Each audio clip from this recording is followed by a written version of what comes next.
Hello, everybody, and welcome to Cinema Savvy. It is myself, George, joined also by Sam and Paul for a very special review. If you didn't get it from that intro, nor Paul's miming and continued the great songs for us, we have, of course, reviewing Titanic, the final entry in the James Cameron Retrospective, and it has had its 4K 3D high frame rate re-release this weekend to celebrate its 25th anniversary. That was actually December 2022. But we'll talk a little bit more on that later on. How are we both doing today? Fabulous, very good, very happy that we actually managed to see it, which is great. That's just a little bit of a jab. I'll let Paul take over there. Yeah, I'm good. I forgot how much I love that song. Same. It's a great song. People make fun of it, but the minute I hear it, I'm like, oh, I love this song. There's a reason that whenever people talk football, they put the Titanic music over like Amazing Goals because it's genuinely one of the best songs. Or that one where it's like My Heart Will Go On. Piano. On flute badly. And yeah, when it goes wrong. Means when something goes wrong. Yeah. I just love it. It's just so good. It's just such a good song. And everyone makes fun of it. And I'm like, no, but it's good. It's a good song. I'm going to listen to it after this. I think it's a great song. It did feel weird editing it because when I was editing, I was like, oh, no, like, how can I cut up this song?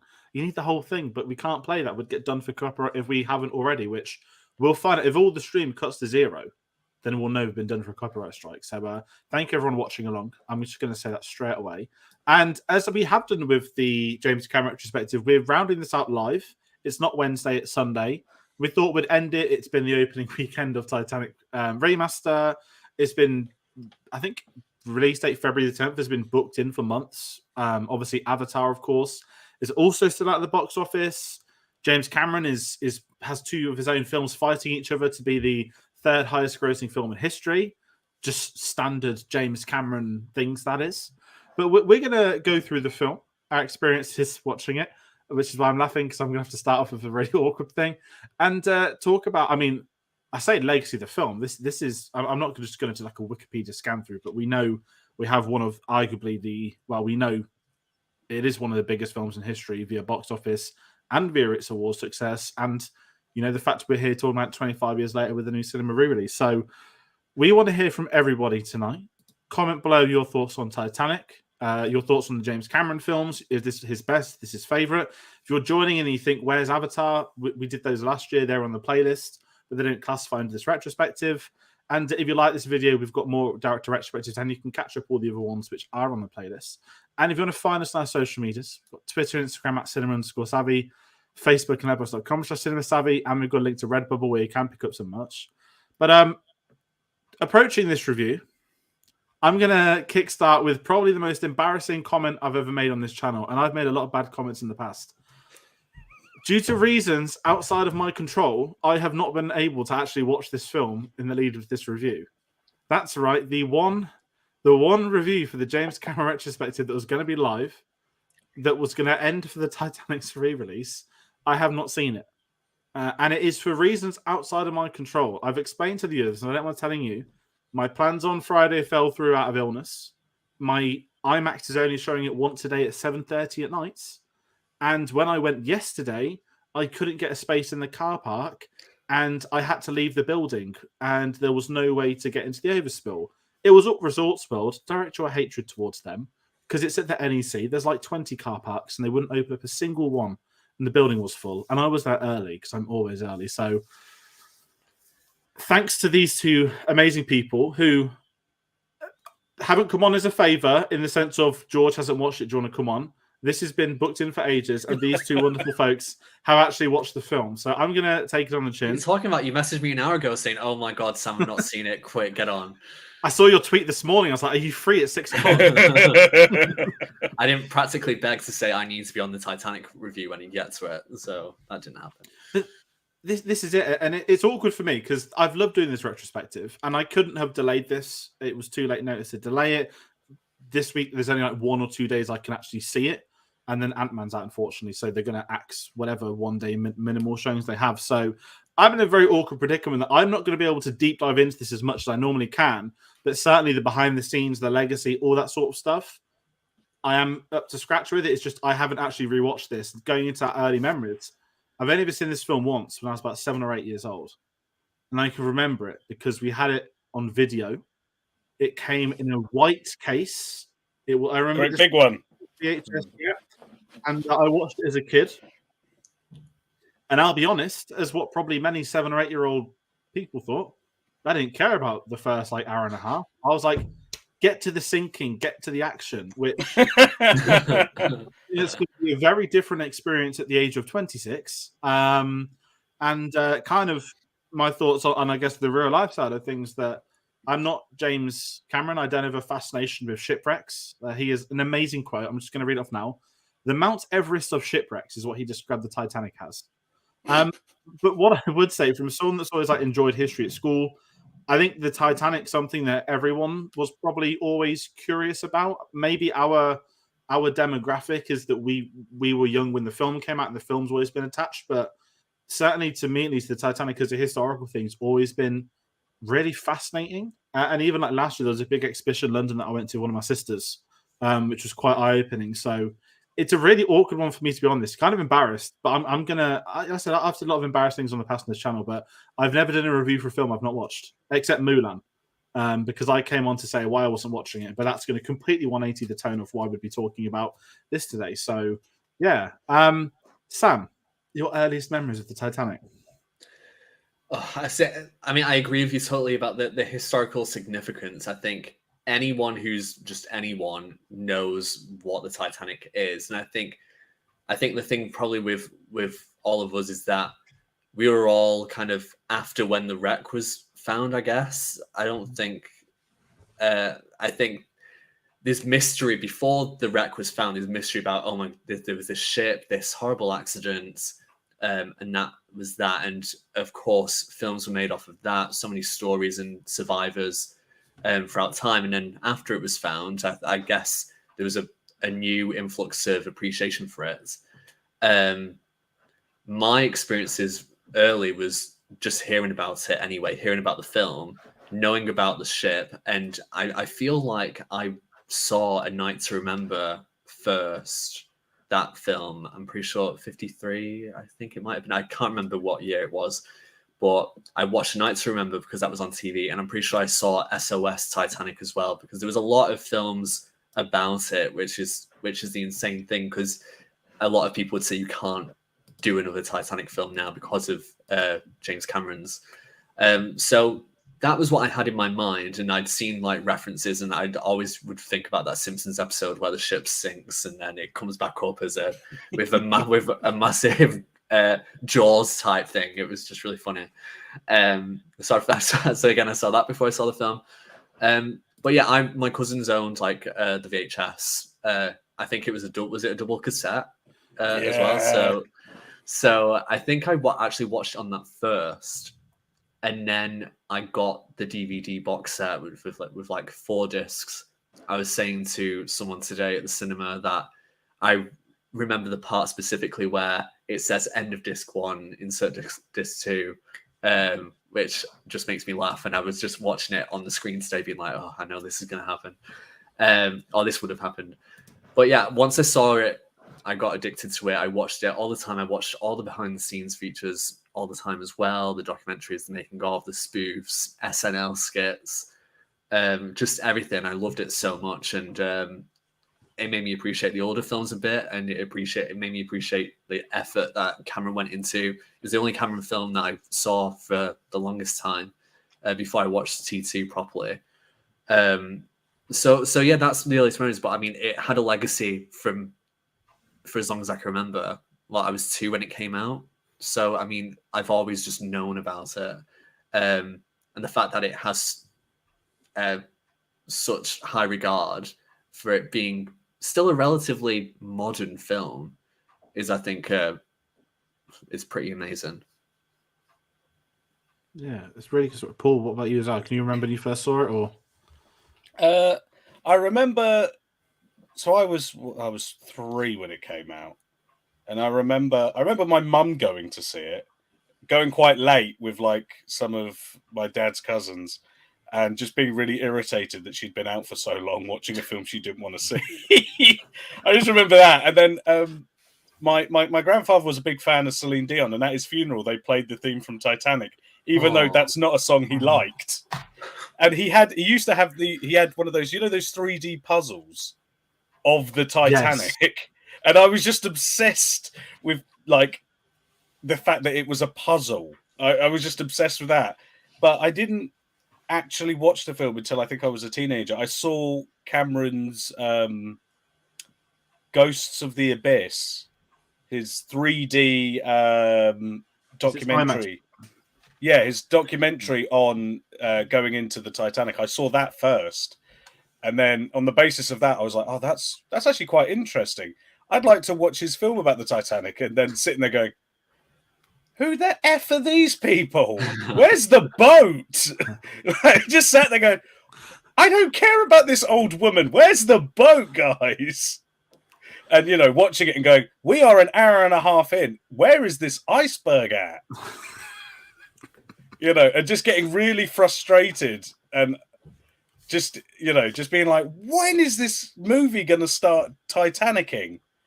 And then, but I revisited it, when I was older and less impatient. And actually I was a bit more like, oh, okay, he's really laying the groundwork here. This is interesting.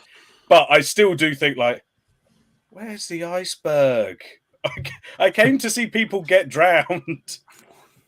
But I've seen other Titanic things as well. Like I saw there was like a 90s TV thing that had Tim Curry and Catherine Zeta-Jones in it. Yeah. And I watched it on the basis that it had Tim Curry in it. And that one did not take 2 hours to get to the iceberg. That one got the iceberg quick time. But did anyone remember ITV did like a drama series on the 100th anniversary? And yeah, I think... And I don't think it's like a British thing either, right? That we know that obviously it set sail from here, but I feel it's like a world thing that everyone knows the story of the Titanic. And again, is it because obviously, as we said, that after it was found, which is I'm glad you brought up something because I remember when I spoke to my dad in the past, even he remembers seeing it on the news that the Titanic was found, and it'd be amazing. I can't think of anything. Well, I can think of one thing if it was found, it'd be this big deal, but that's a person. But for our lifetimes, for our lifetimes, I don't think there's ever been this like mystery like this. This boat sunk in the 1910s. It's never been found. X amount of people died. It was crossing. It was invincible, and then for it to be found, sort of 60, 70 years later, I don't know if we'd ever have some of that in our lifetimes. We'd have to think of something again to have been missing from 30, 40 years ago for us to that. But it is really interesting. And for everyone in the comments, as we are live, we can bring up a lot of stuff there, which is great. We've got Martin, who's put Simon Paul with 2 and 3 minutes time. I brought my girlfriend, now my wife, to see it when it was released. I was only interested in the Sinking Part 2. And you know what? So, some people might think that's a bad thing, but I genuinely don't, because I like disaster films. It is a disaster film. Yeah, that was the thing. I was like, oh, it's going to be like Poseidon Adventure. And then I was like, there was not this much faff in Poseidon Adventure. This is taking a... Also, I was, a stroppy teenager that was like, where's all the people dying at? But as a teenager, that's not unnormal. That's exactly how I think. I mean, this got its 3D re-release in 2012, right? So I think I was 15. I was in the final year at school. And I would have loved to have gone. I was like, I asked my friends at school to go to Titanic. They'll all take the piss, so I didn't go. And also, I wanted to watch Sink, but you can't. At the age of 15, I'm not gonna. I don't have a job. Watching it now with an appreciation of cinema, I am sat there going, "Oh my god, look at the set design! Oh god, the costumes!" I would like just sit there going, "Oh, it's so lavish! Oh, I love it!" But yeah, when you're younger and you're like, it's about people on a boat, and I am a bit like, I want to get to the stunts. I do like when it starts sinking, you're actually seeing people do crazy sliding and jumping stunts. And I am a bit like, I just want to watch people fall in the water.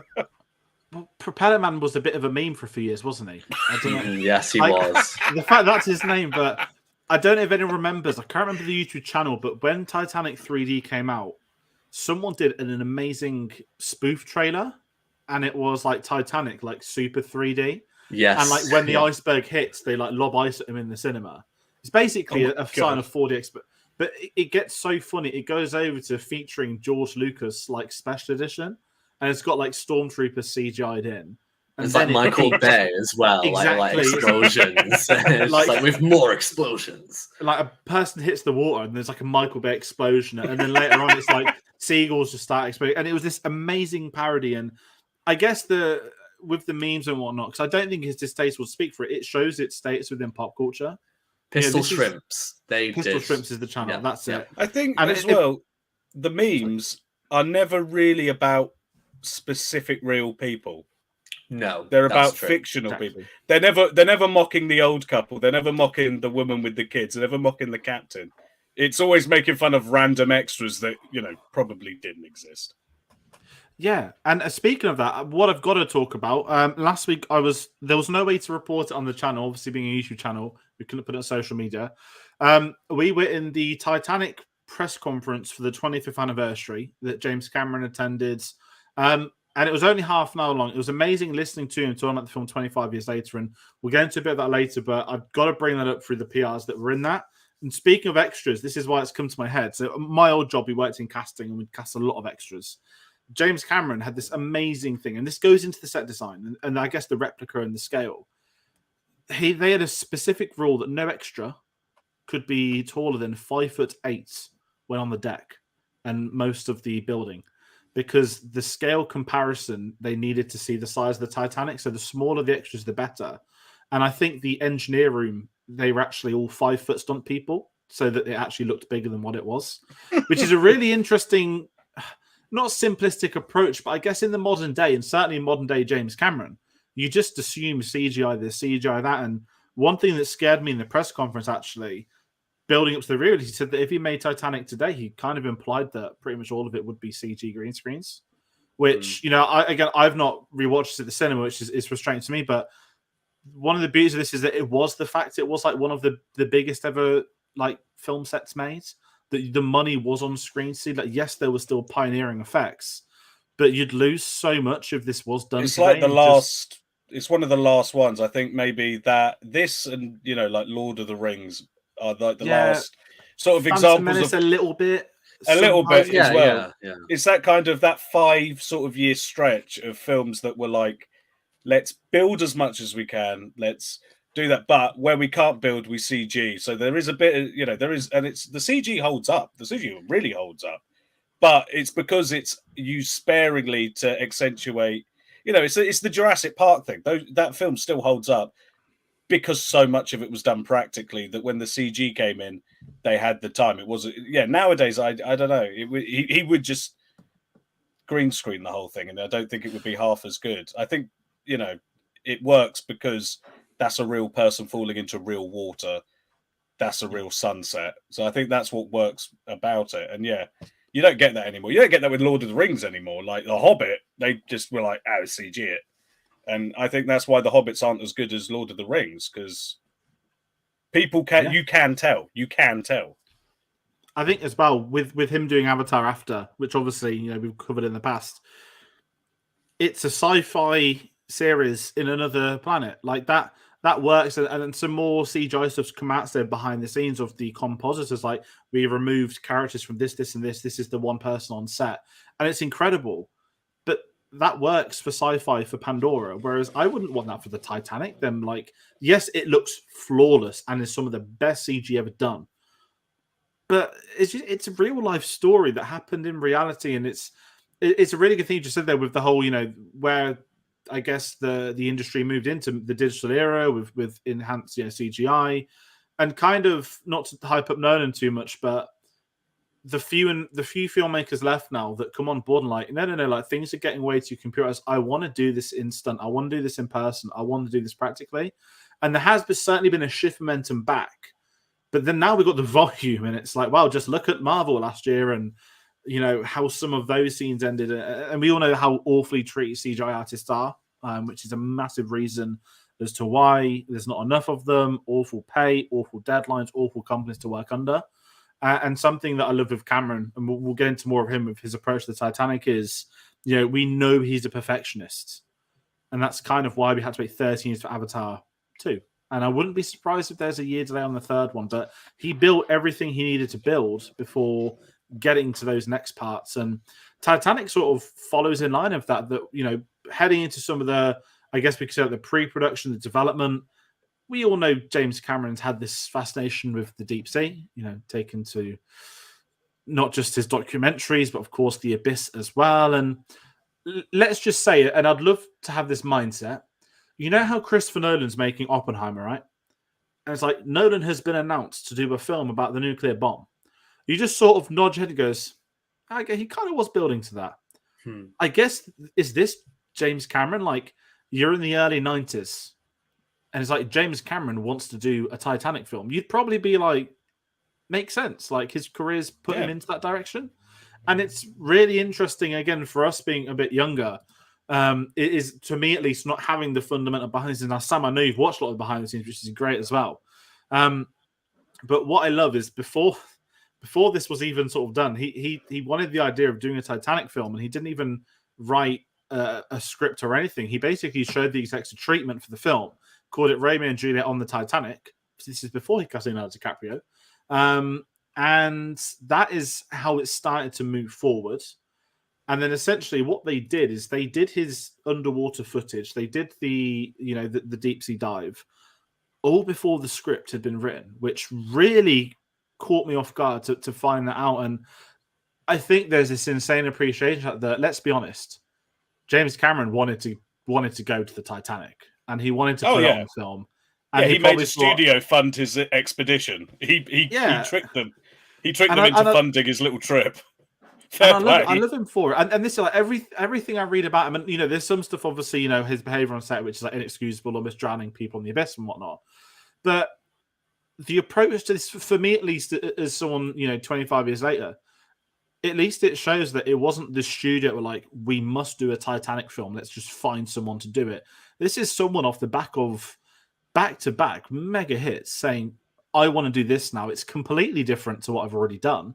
Certainly, with T2 and True Lies, but this is a different film and I want to do this. And it's, I guess, the bet against James Cameron term's long overused, but this is probably the defining moment of don't ever bet against James Cameron, because he went out and got the footage. They used it as marketing before it even gone into production. And I'm just wrapping my head around finding some of this stuff out. Is that it's almost like guerrilla filmmaking. There's like, I'm not going to do a trailer cast over. I'm just going to show you some clips of the underwater. And they developed new cameras. So he worked with Panavision. Now, camera knowledge isn't my I can't tell you camera things. I'm not going to try and pretend that I know it. But they even had to develop cameras that could withstand the pressure of deep sea diving. I don't want to sound really thick, but I didn't think that would have an effect on cameras. Maybe that's just me being in the modern era, not realizing how much James Cameron probably already made sure this worked. Yeah, I know, again, from watching behind the scenes and just hearing things anyway.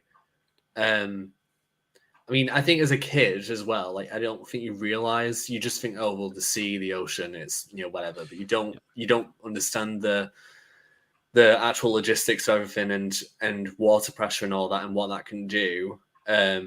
And you think, oh, well, if the ship's down there, it should be fine. But literally, no human could survive outside of, a proper sub that could withstand that pressure. And then if there was any cameras, that normal cameras, they would just be torn apart, when you got to a certain depth. So especially with glass, things need to be really thick and reinforced. So it makes way more sense once you kind of have an understanding. It's oh well, of course. But the fact that I think it's when it's films or media help to develop things that can be used widely, something like that is just one thing where it's oh great, well, because of this, that then helps to develop a new type of camera that can be used in numerous types of ways. So it's really interesting to see how he just kind of had the balls to just say, well, I'm going to do this anyway. This is just part of what I can do, but I can make a whole thing out of this. So I've got to, like we said about on Aliens and whatnot, we've got to appreciate his confidence for it, because there's been some insane things that have come out of it.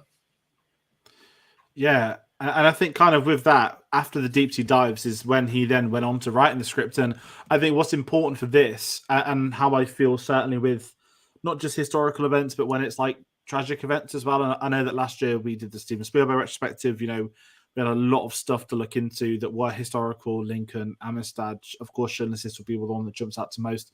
Saving Private Ryan, similar-ish, fictional characters within a realistic based. You can take inspiration from this real event. Probably actually a really good comparison there. But it was after they did the deep sea diving, he then wanted to, whilst writing the script, he spent 6 months doing research on the entire, not just crew of the boat, the passengers, everything involved. And essentially his approach was that he wanted to honor everybody that was on that ship, which I think is one of the most important things, because if a studio gets something delicate like the Titanic wrong, and I don't think this is unfair to say, there were still survivors alive at that point in time. There's a really haunting interview. I don't know if either of you have ever seen it, from, I think, the mid-'80s. One of these survivors speaks about still having nightmares decades later, and he describes all the events. But it's really interesting when people do their research on the Titanic, how, I don't want to say how much more eye-opening it is, but I guess because a lot of us might think of this film, we might think, oh, it's a boat sinking with people on it. You forget that there's over 1,000 people are going to have different stories about what happened on that boat, and it's surprising as well just how many real people are depicted in it as well. Because when I watched it, I was like, oh, the captain's a real guy, and that must be it. And you look at it and you're like, that guy for a fleeting second at the dinner table is oh, that's an actual real person.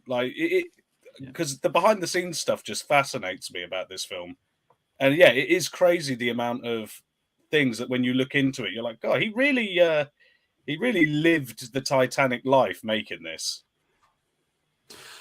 And I've kind of not love him for it, but is that right thing? It's bringing a sense of honor that, I guess, when you know that the two leads are fictional, that this is going to be a fictional love story in a real life disaster.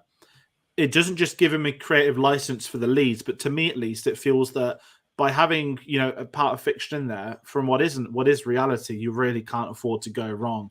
And there was even one story that one crew member was depicted as, they got one thing wrong. I can't remember what it was, but it was something along the lines of, they basically said that if we get to America quicker, it'll look better for us on the press. I can't remember which character that was. Bruce. And the real life family were really upset. The head of Fox flew over in person, met with the family, apologized, and did a charity donation on the spot. And I think an exec doesn't need to do that. Well, I think there was a couple of things. I know, because Bruce's mate, it was his father was the one who set up the White Star Line. So he had just been, he then took over, and he was the one who wanted those. I think because of how expensive shipping was, it was really important that the Titanic was a success. But then there's also, I know, Murdoch, the first officer who shoots himself. I think it was his family who were upset with how he was depicted, because it was he shot 2 people and then killed himself. And there was, I think, disputed reports about what happened. And I think that's the thing. A lot of the decisions that are made in this film are based on reports that could be what the majority of people said, but there's other reports about what happened. And in reality, no one's ever going to have a true sense of what did happen.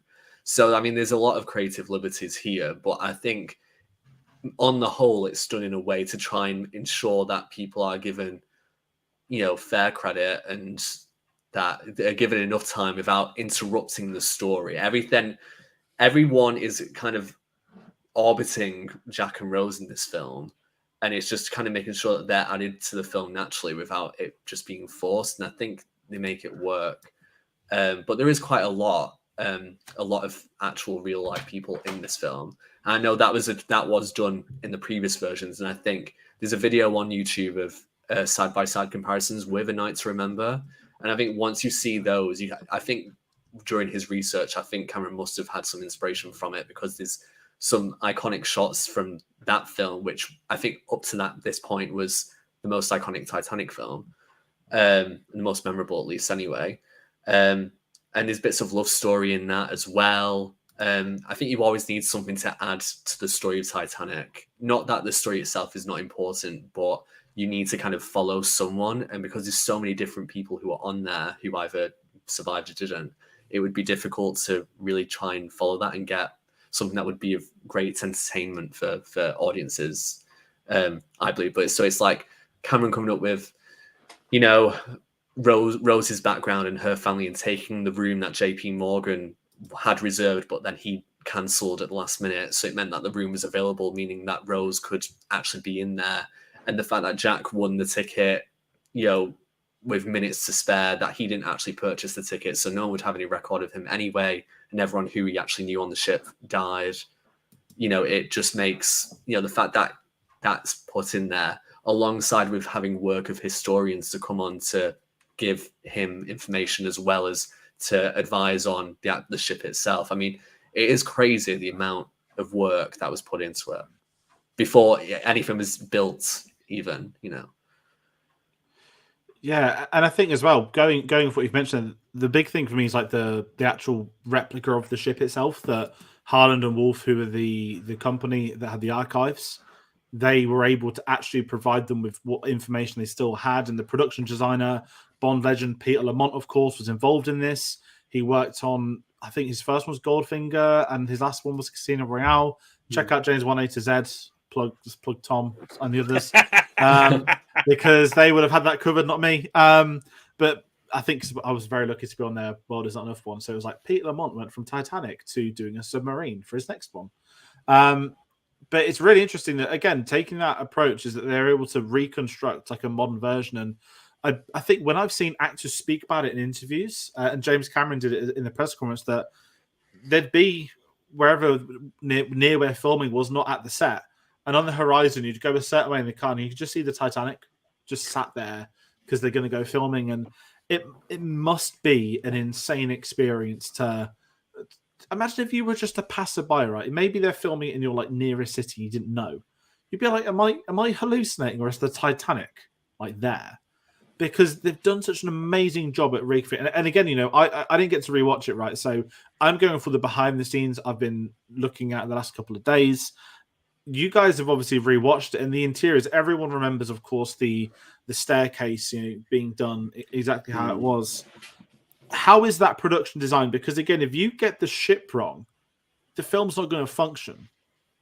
Well, yeah, it's that. It's also the thing with these, and it's kind of a bit of my issue with Avatar, is that actors thrive on sets and in costumes, and I think that was one of the things that, like, I know that Terence Stamp did not enjoy doing Phantom Menace because he was like actors and actors like sets.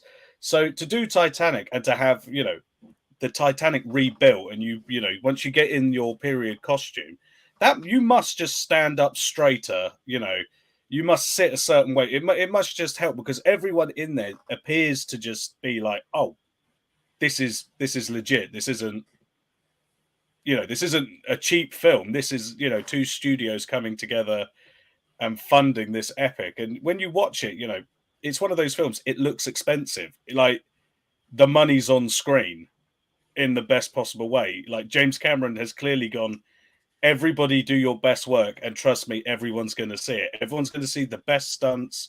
Everyone's going to see the best sets, because a lot of the scenes, the camera is just like looking around the sets as well. It's as in love with, you know, the dining room as it is the people in the dining room. It's as in love with, you know, people, you know, in like the staircase as it is with the people standing on the stairs. So it is kind of miraculous in a way.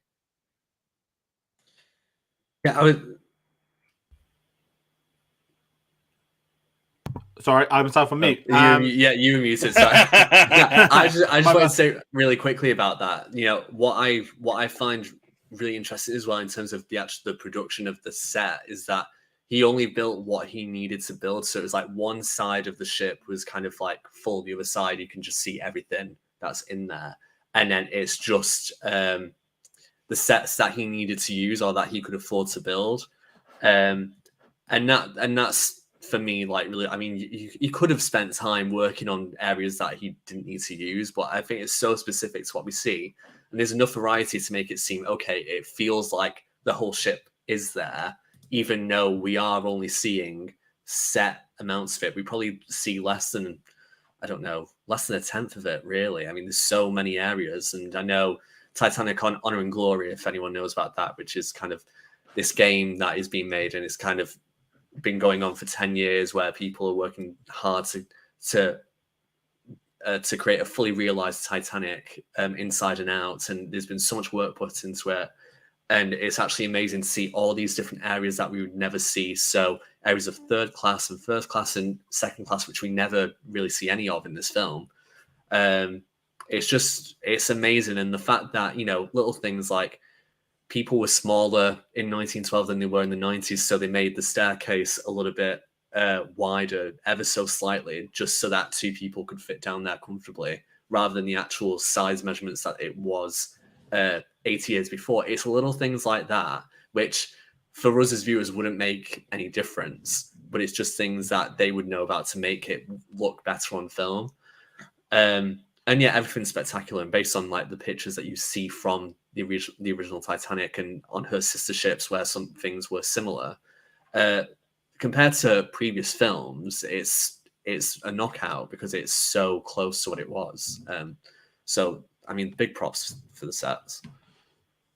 Yeah, and what I remember as a kid, we had this like fold-out book, the Titanic, and it would like have every like compartment detailed. And there's I remember there being like a swimming pool in there as well. And it's really fascinating again to think of how the scale of what the Titanic is, and that when you have a film for it, I want to say modern day have a film for it. I've not seen Night to Remember. I know that James Cameron, I think, is very familiar with it and spoke about it in the past. Is it the late 50s? I think that one came out. And it's always been interesting for me is this, this modern era. And you see like Lego did a Lego Titanic set last year, right? It's their biggest ever set. Those classic build the X 100 issues. Subscribe to Dave, who does those model building stuff. He's not doing the Titanic though. You'll see those being advertised, and the Titanic is this. It's not a myth in the slightest, but there's this incredible fixation upon it, and I can never put my eyes on why it works so much as, and this is past the film as well. This is the real life story that this disaster, this tragedy, and I think when James Cameron spoke in the press conference, he actually spoke about the World War I and II following it, saying that you look at some of the biggest historical events of that 20th century, and he says that people will put the Titanic in there. Yet there are wars where millions died. Now, obviously, he's not saying that it's bigger than any of those at all. What he's sort of implying is that there are so many things that happened that people are always fixated upon this. And he kind of wonders, is it because it was pre-World War One that this was this big thing that happened just before war broke out? And it's a really fascinating approach to it because it might not make any sense to some, but I kind of see where he's coming from.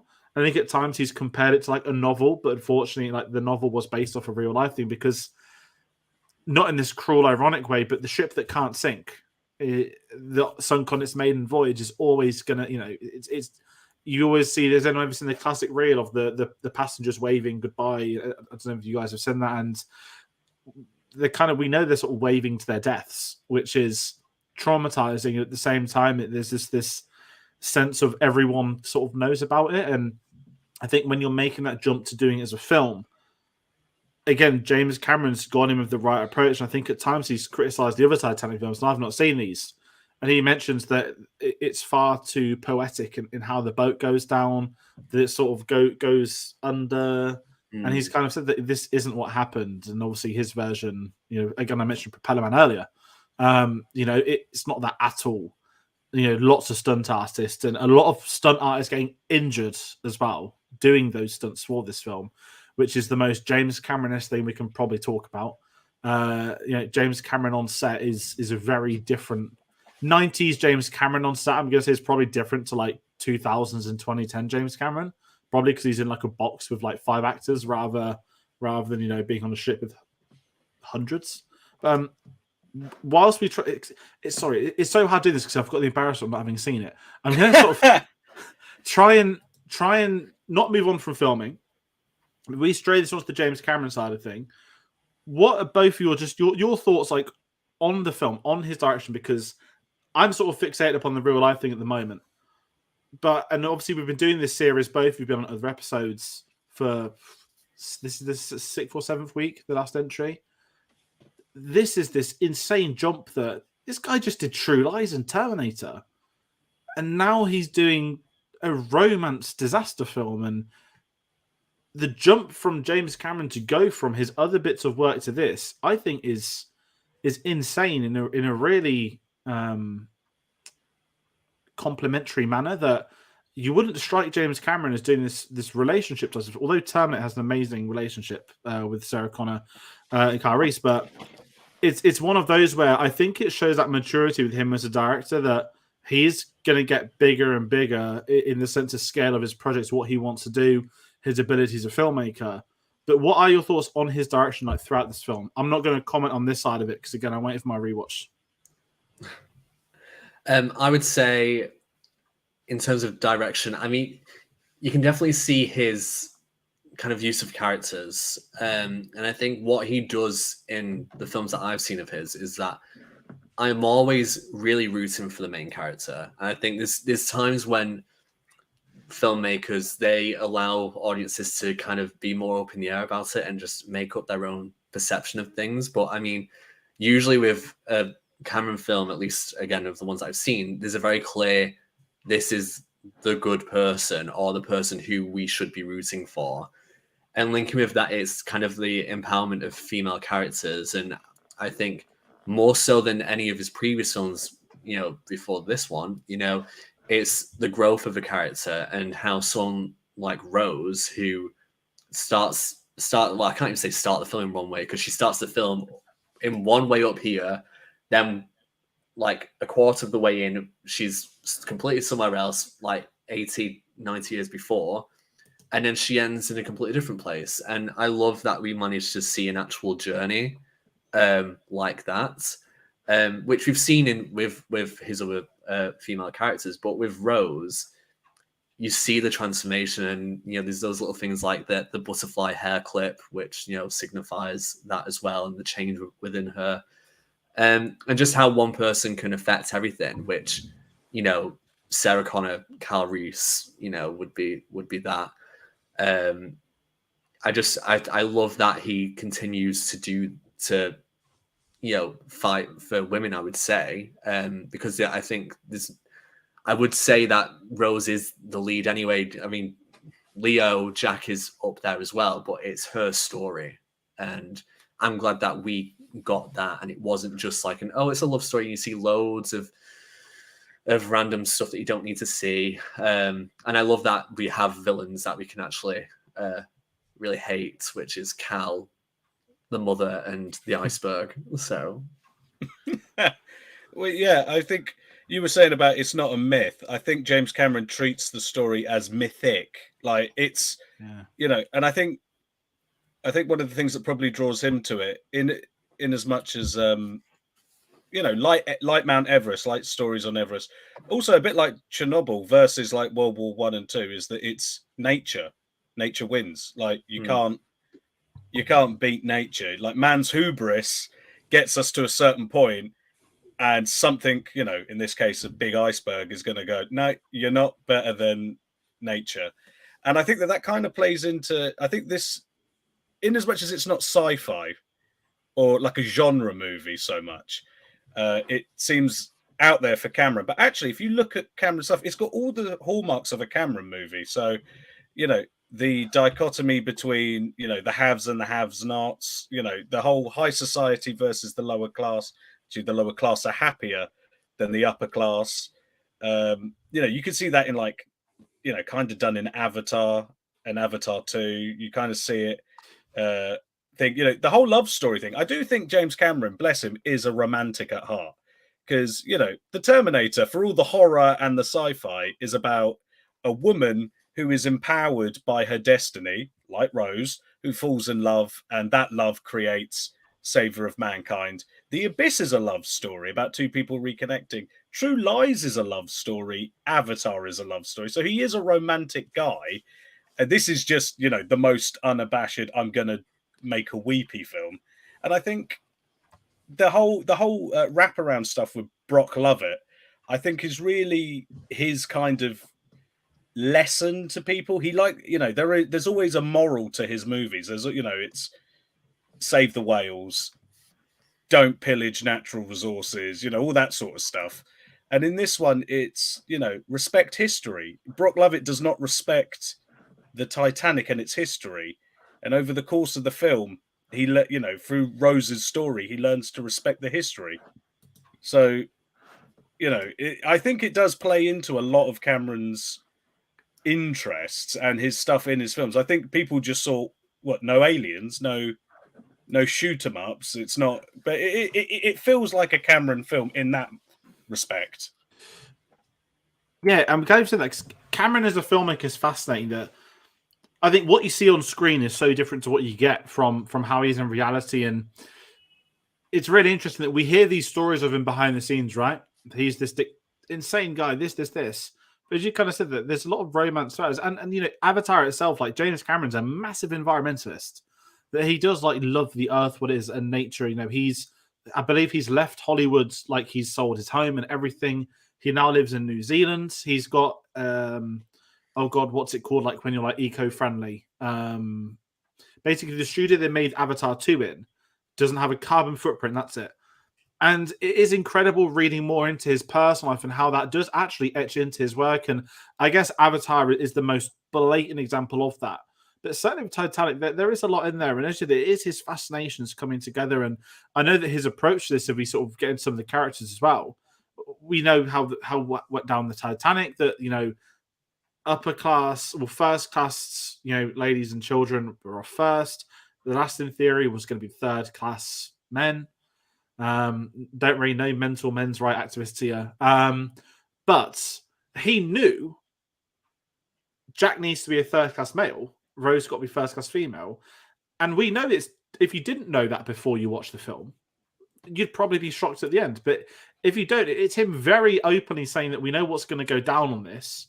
And I kind of respect him for it, that he was probably always going to kill Jack, which, the film would be so... I mean, I don't want to compare it to Rogue One, but I'm going to. But if they'd have got off at the end of Rogue One and been fine off the beach, Cassian and Jin, you'd be like, where the hell were they for the next 2 films? But also, that defeats the purpose of the film, that everyone that's not as important is going to die. You've got this relationship, and this is where, the overlap of the real life stuff's going to come into it as well, that, that we know she's got a granddaughter as well.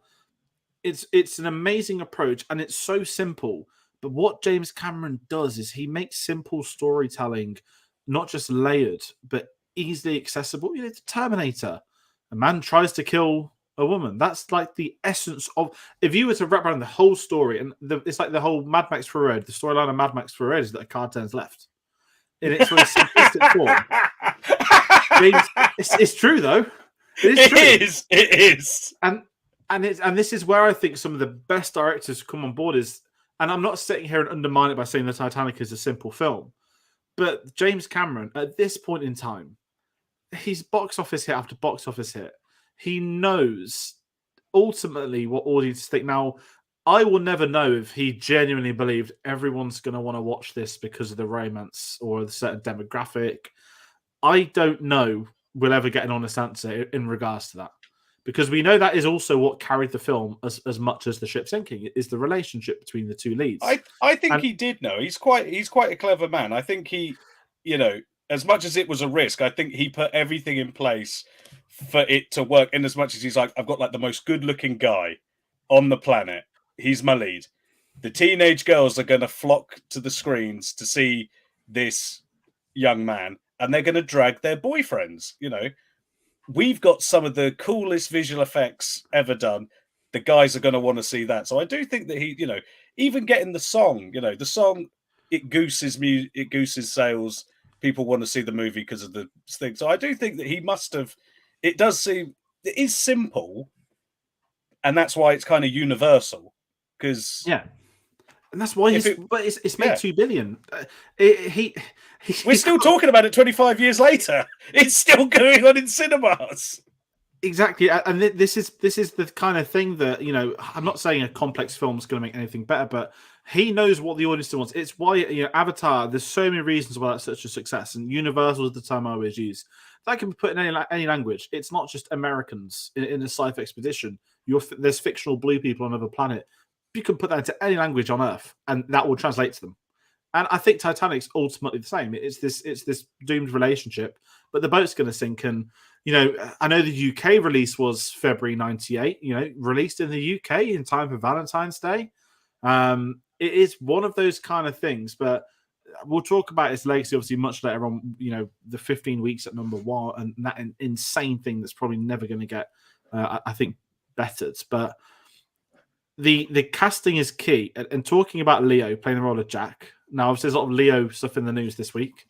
I believe his new girlfriend's younger than Gangs of New York. I might be that. But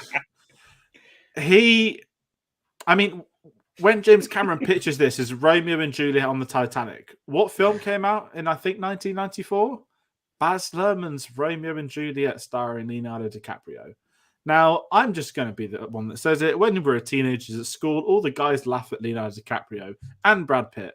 Now, Brad Pitt's very questionable now. So is Leonardo DiCaprio's, certain age things. But you grow older and you respect them as actors. Like, it's very awkward out of context now, isn't it? The Brad Pitt thing. But it hits a point when you realize that, okay, not just we get why, like, the girls swooned over that school, but also, like, what's the analogy that people used to say about football? It's like David Beckham, like, guys want to be him and girls want to be with him.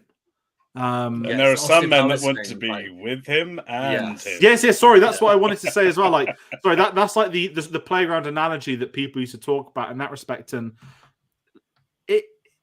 is it the most perfect casting you could have had for 1997 for Jack? I think it is, right?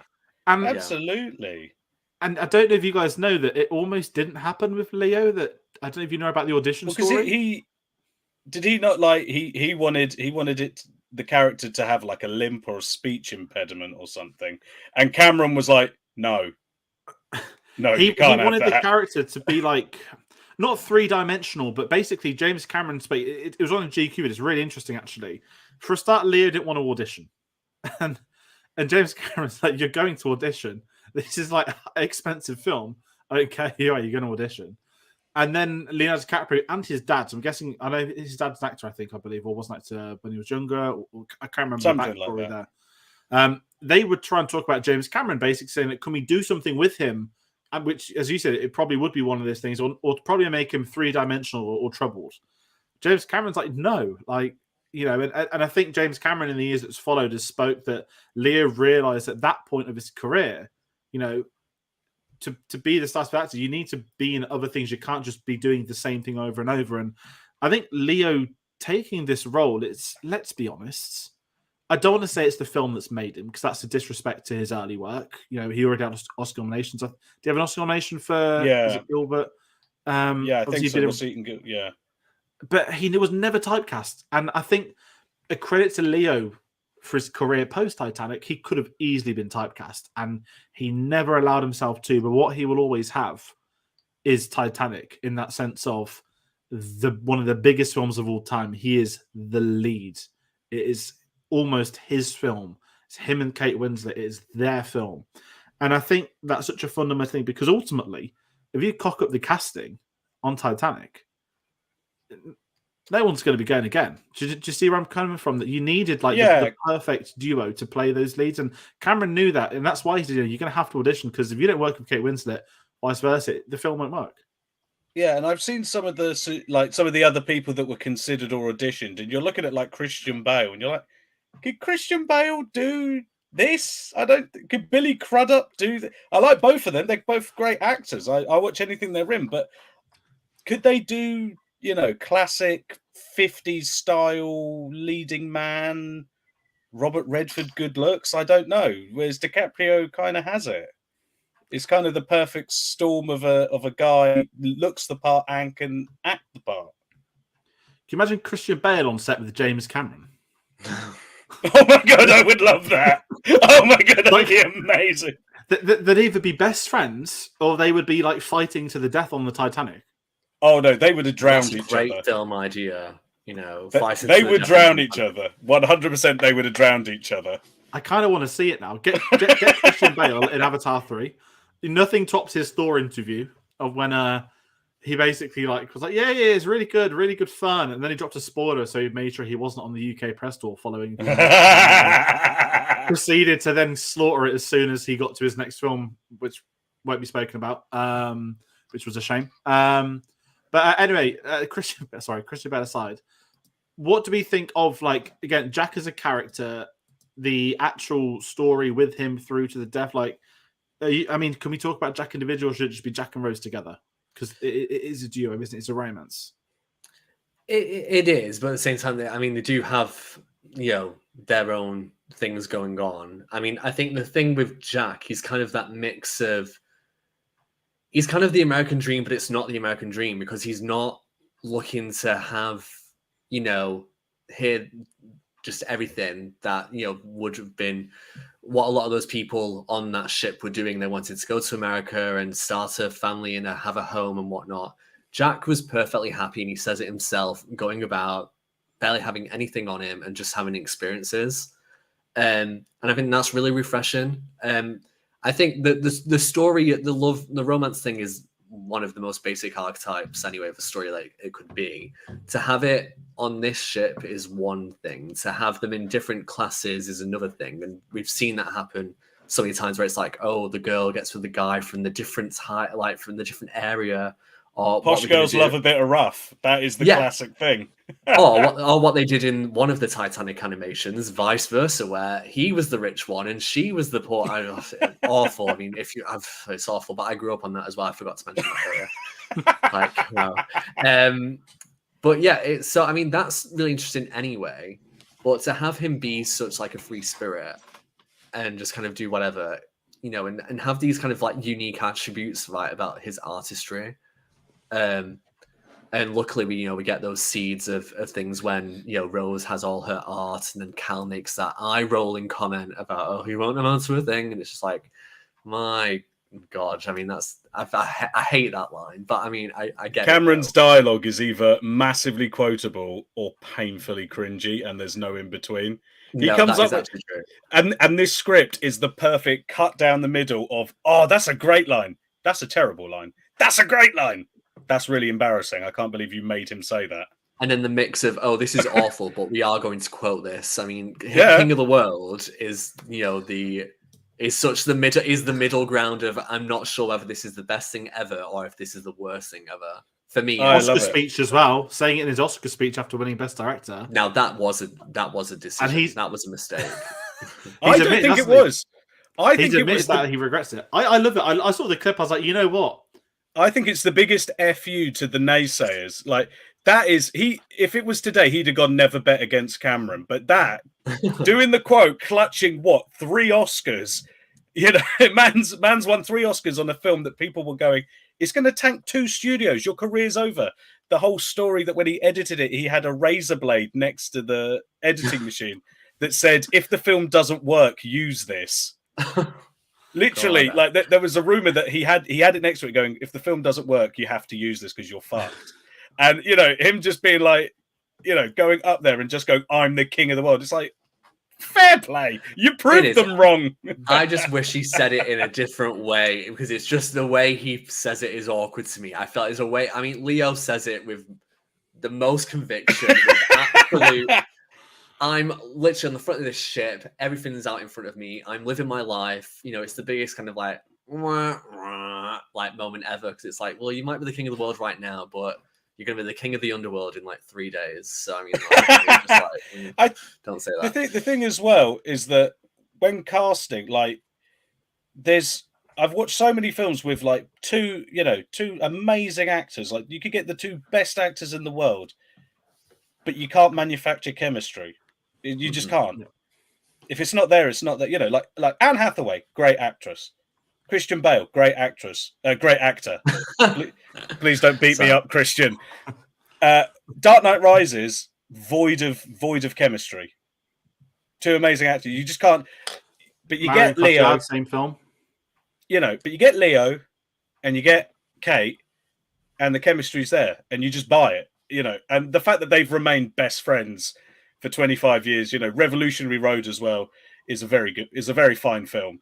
But, you know, it's just the fact that you can put the greatest actors in the world together. If there's no chemistry, there's no chemistry. And I think that's what sells it, is that you buy into him, him being into her and her being into him. I mean, I like The Great Gatsby, but he has zero chemistry with Carey Mulligan.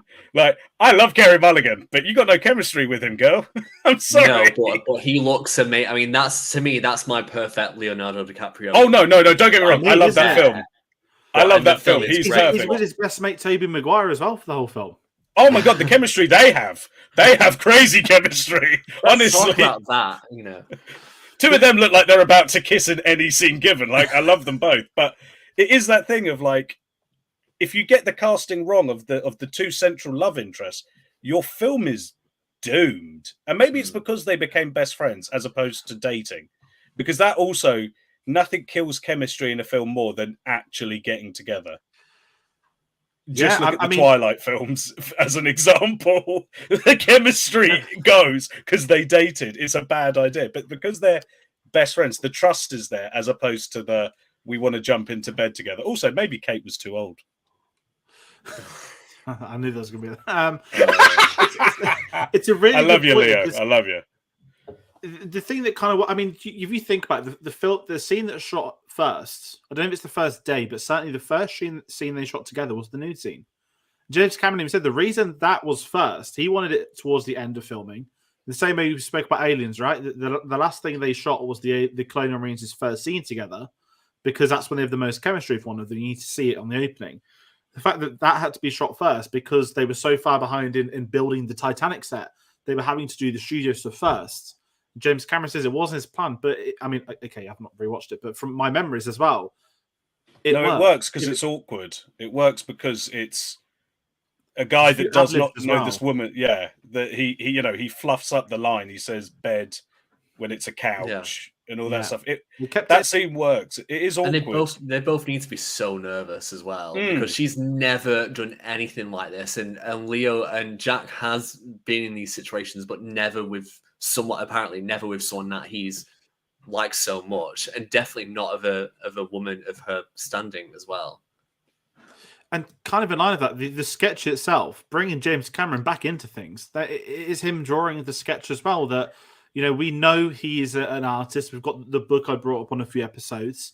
That a lot of his own artwork made it into the films, behind the scenes of everything. That it's his hand drawing it in the film as well, right? They had to reverse the shot. So I think he's either left-handed and Jack's right-handed all the way around. They had to reverse the shot for it to function. But it's so annoying though now because I know you just think of this as James Cameron's hand, not Leonardo DiCaprio's. But the hand looks older anyway, and his fingernails are completely different from Leo's, and it now drives me crazy. So I already knew about it, but I never paid attention. But when it's on a massive screen like that, you do pay attention. And as soon as I started to notice, I was like, oh my god, this really is taking me out a little bit. But I mean, I think it's great that he was able to do that, though. I mean, it's a great picture. It is. I mean, that is another. The thing about this film is so many iconic things about it, and I know a lot of people will say, "Oh yeah, the nude scene was the best thing," and all of that. But I just think, as a moment for a film like this, no one would ever have thought, "Oh yeah, in a Titanic film, we're going to get a scene where a third-class passenger sketches a first-class 17-year-old naked with a necklace that's worth so much money." It's actually crazy, but I mean, what that scene does for both of those characters is actually really meaningful, and especially for her. I mean, her whole thing is being empowered and having the decision to do this. I think it also grounds their relationship a lot more, so that when you get to the secondary characters who are slightly caricatured, Billy Zane. I love Billy Zane. I think Billy Zane's great. I wish he was in more stuff because I think he's amazing. And he in this is like chewing the scenery. He's so over the top in his villainy. It's amazing. It's like, the way, like, it's important how you introduce your characters in a film. And I think it's quite telling when they introduce young Rose, the brim of the hat's down, and then she looks up and the music and the camera's like in love with her, and Jack's done in a bit more of a shady way. The minute Cal's introduced, it may as well have played the Darth Vader theme. Like, it's so like, this is the bad guy. Look at this guy. He's rich. That's bad. bad rich man. He doesn't like Picasso. Who doesn't like Picasso? Screw this guy. He's like, honestly, over the course of the film, getting progressively more unhinged. I think it's brilliant. And his butler, it's like Lovejoy. Love it. David Warner walking around, like lurking in the corner. It's like, it's so funny because he's in Scream 2 the same year, and he's so nice in that, and then in this, it's like, whoa, okay. He's so over the top as well, and I think that's great. And so's the mum. All the upper class people are really drawn with the most thick of brushes, except for Victor Garb. Kathy Burke. Well, too fast. Not Kathy Burke. Kathy Bates. Oh Kathy Bates. God, Kathy Burke is completely different. Would have been better if it was Kathy Burke as a working class rich person. I would have loved that. Victor Garber's character, I can't remember. The one that Thomas Andrews. That's it. And also he gets the line that always brings me to tears when he says, "I didn't build you a better boat," and I'm always like, "Oh, he liked Rose and Jack." Yeah. But everyone else is all like, hello, I'm a rich man and I'm doing rich things. Who's this poor man? Do you think it would have been like that, though? Like, I'm not one to generalize. I'm sure it would. But yeah, I'm sure it would. This is why I haven't been able to rewatch it, but I love posh English representation in American media because there's something like, we know how terrible our country is. The three of us aren't going to hide from that. We're not going to turn this into like a political thing, because we easily could. But we know exactly how. Come on, imagine if the Titanic was done today. We'd have fucking like Boris Johnson and Rishi Sunak sitting at the top, and we know that Boris Johnson would run around saying, "I have a child," because he's got about 50 of them. And the Titanic would just be his kids. What are you talking about? They need a boat that big to accommodate them all. And he'd happily lock them up to make sure he gets off too. Oh yeah, No. And this is what I find really fascinating with older stuff is, again, like we know modern day how bad things are. From historical reading, I certainly think things were a lot worse back then. And not to shit on anyone, but when you see interviews, I'm not going to say of Titanic survivors and whatnot, because I think just dialect is different in the 1910s. You can hear it as well. Like you can, yes, they've been through a lot, but a lot of the people that. I think the most important thing is the people that got off knew they were very fortunate to have escaped in real life, to survive. And it's sorry, Sam. No, sorry, I was going to say, and that's what I was thinking about way more this last watch through on at cinema was, did any of those first class passengers especially like act any differently? Did they think any differently? I mean, to be part of something like this, it's nothing would ever compare. How do you watch all these people dying, see this horrible catastrophe happen, and then continue as you were?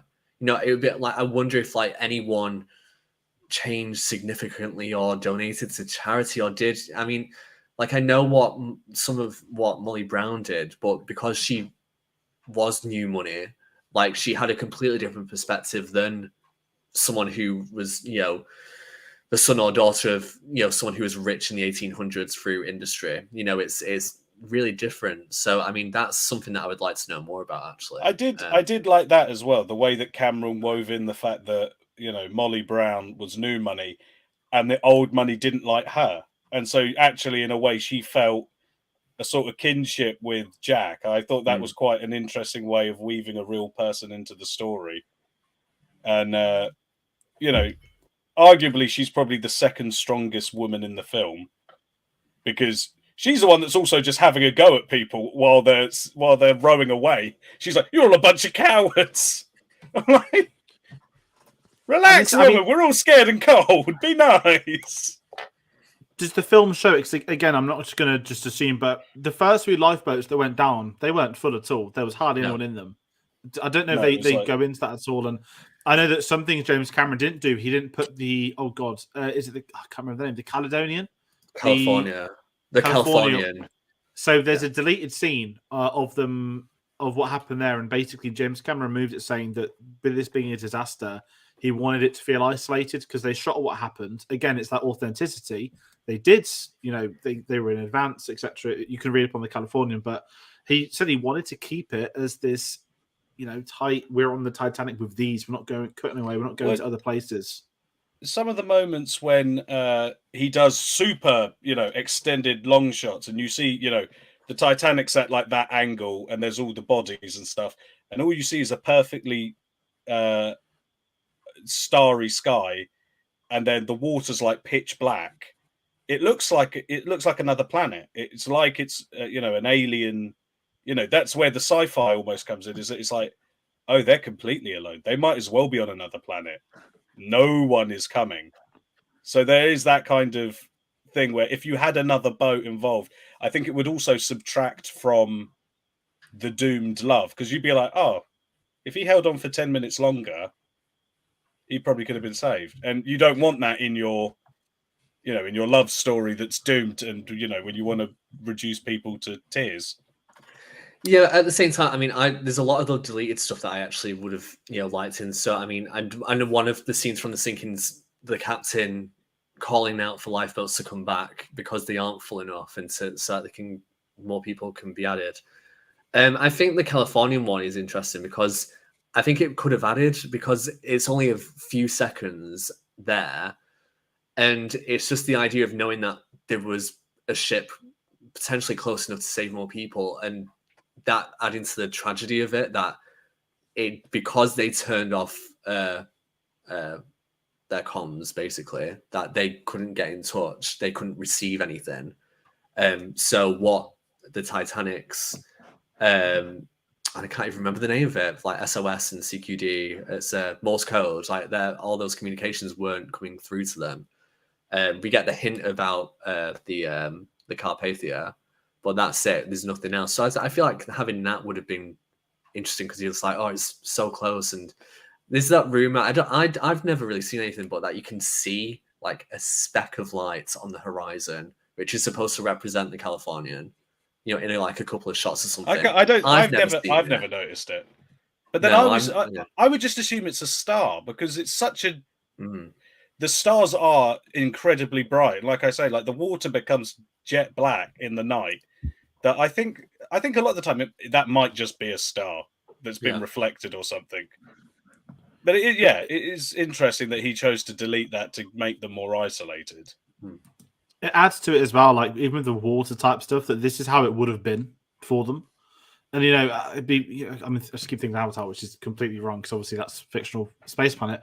But it just adds to the horror element from it. That this is how it happened. This isn't a nice story. It wasn't a poetic end to this ship with this tale. This was like horrible. People died that should never have happened in the first place. And it is interesting seeing how Cameron wants to approach that, because it's such a. I mean, obviously, being a disaster film, but it's such a delicate subject. You get it wrong, and it could really have the wrong message or meaning or whatnot. But I think his approach is going to. I just really want to talk about this. I've been dying to bring this comment up. What is this Cameron reputational set that you keep mentioning? I'm dying to know. He's a dick.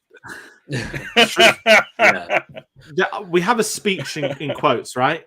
Now,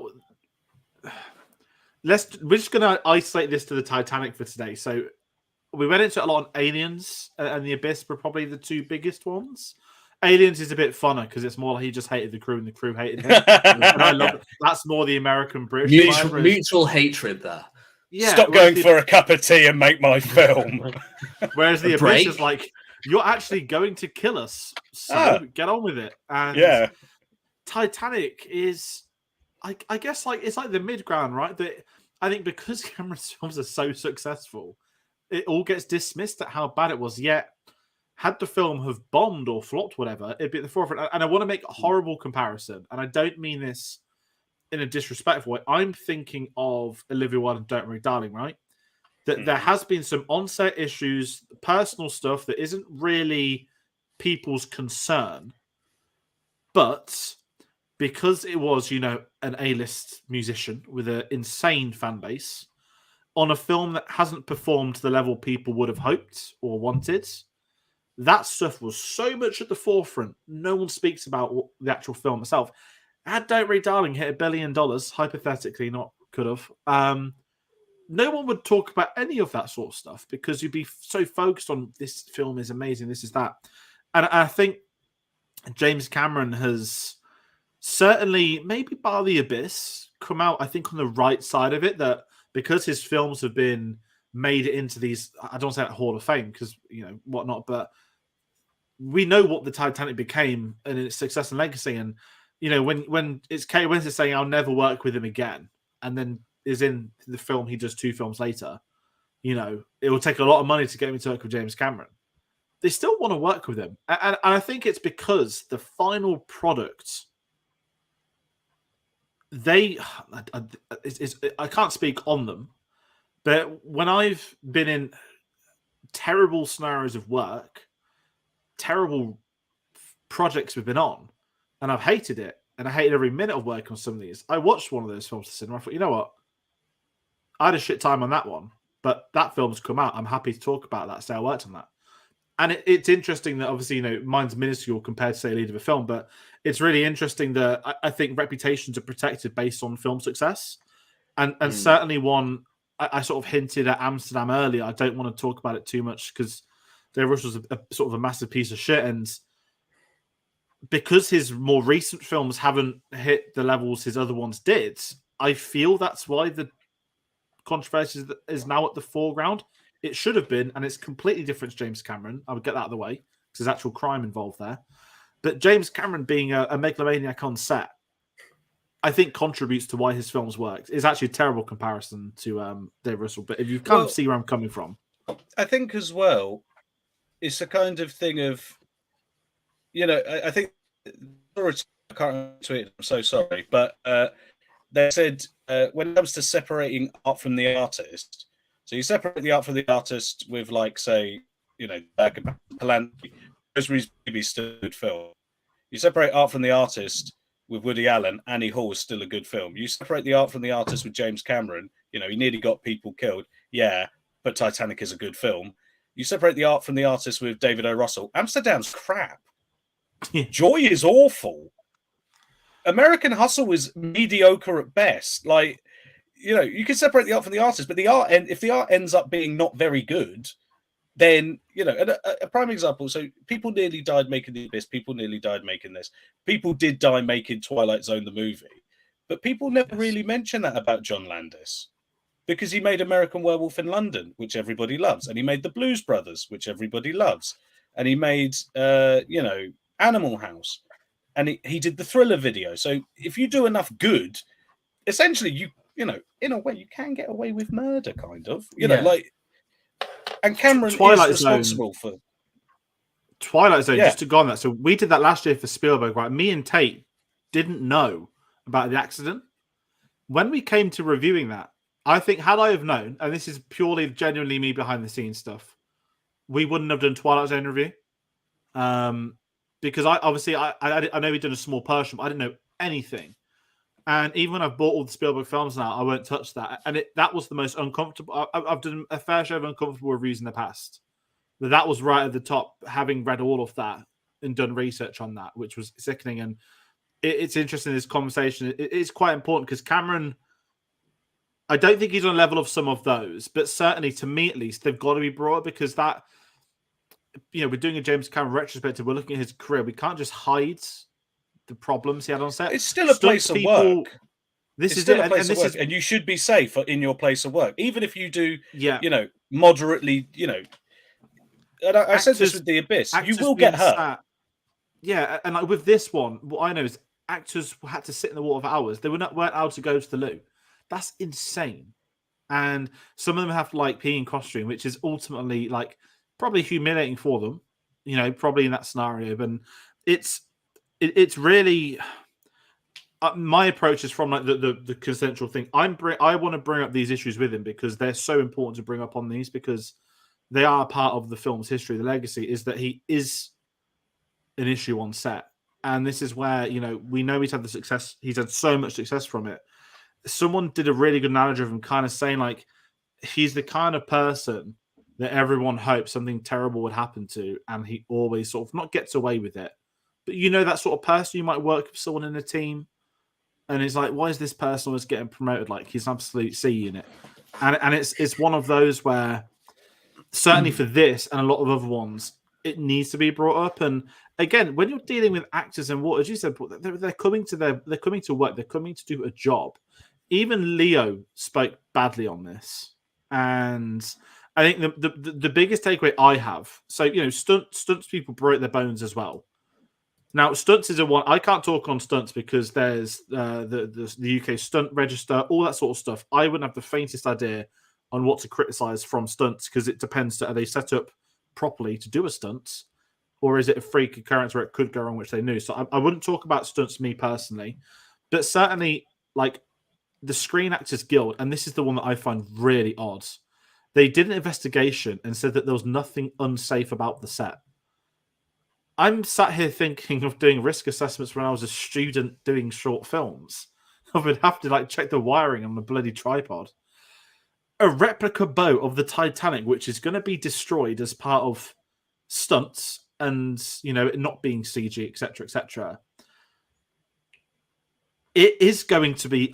it's not going to be safe because you're literally destroying a replica of the Titanic, which isn't exactly a safe voyage. This is why we've got a film called The Titanic, because it wasn't a voyage that went well.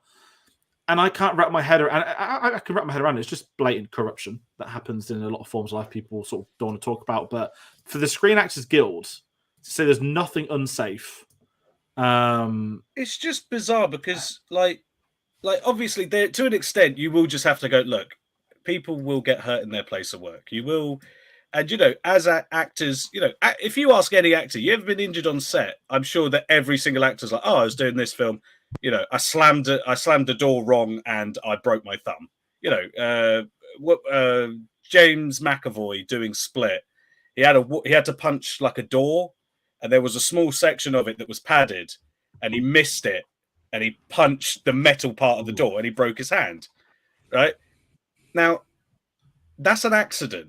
And they didn't go punch a metal door. They said, right, this bit is safe, and he missed it because he wasn't paying attention. Fine.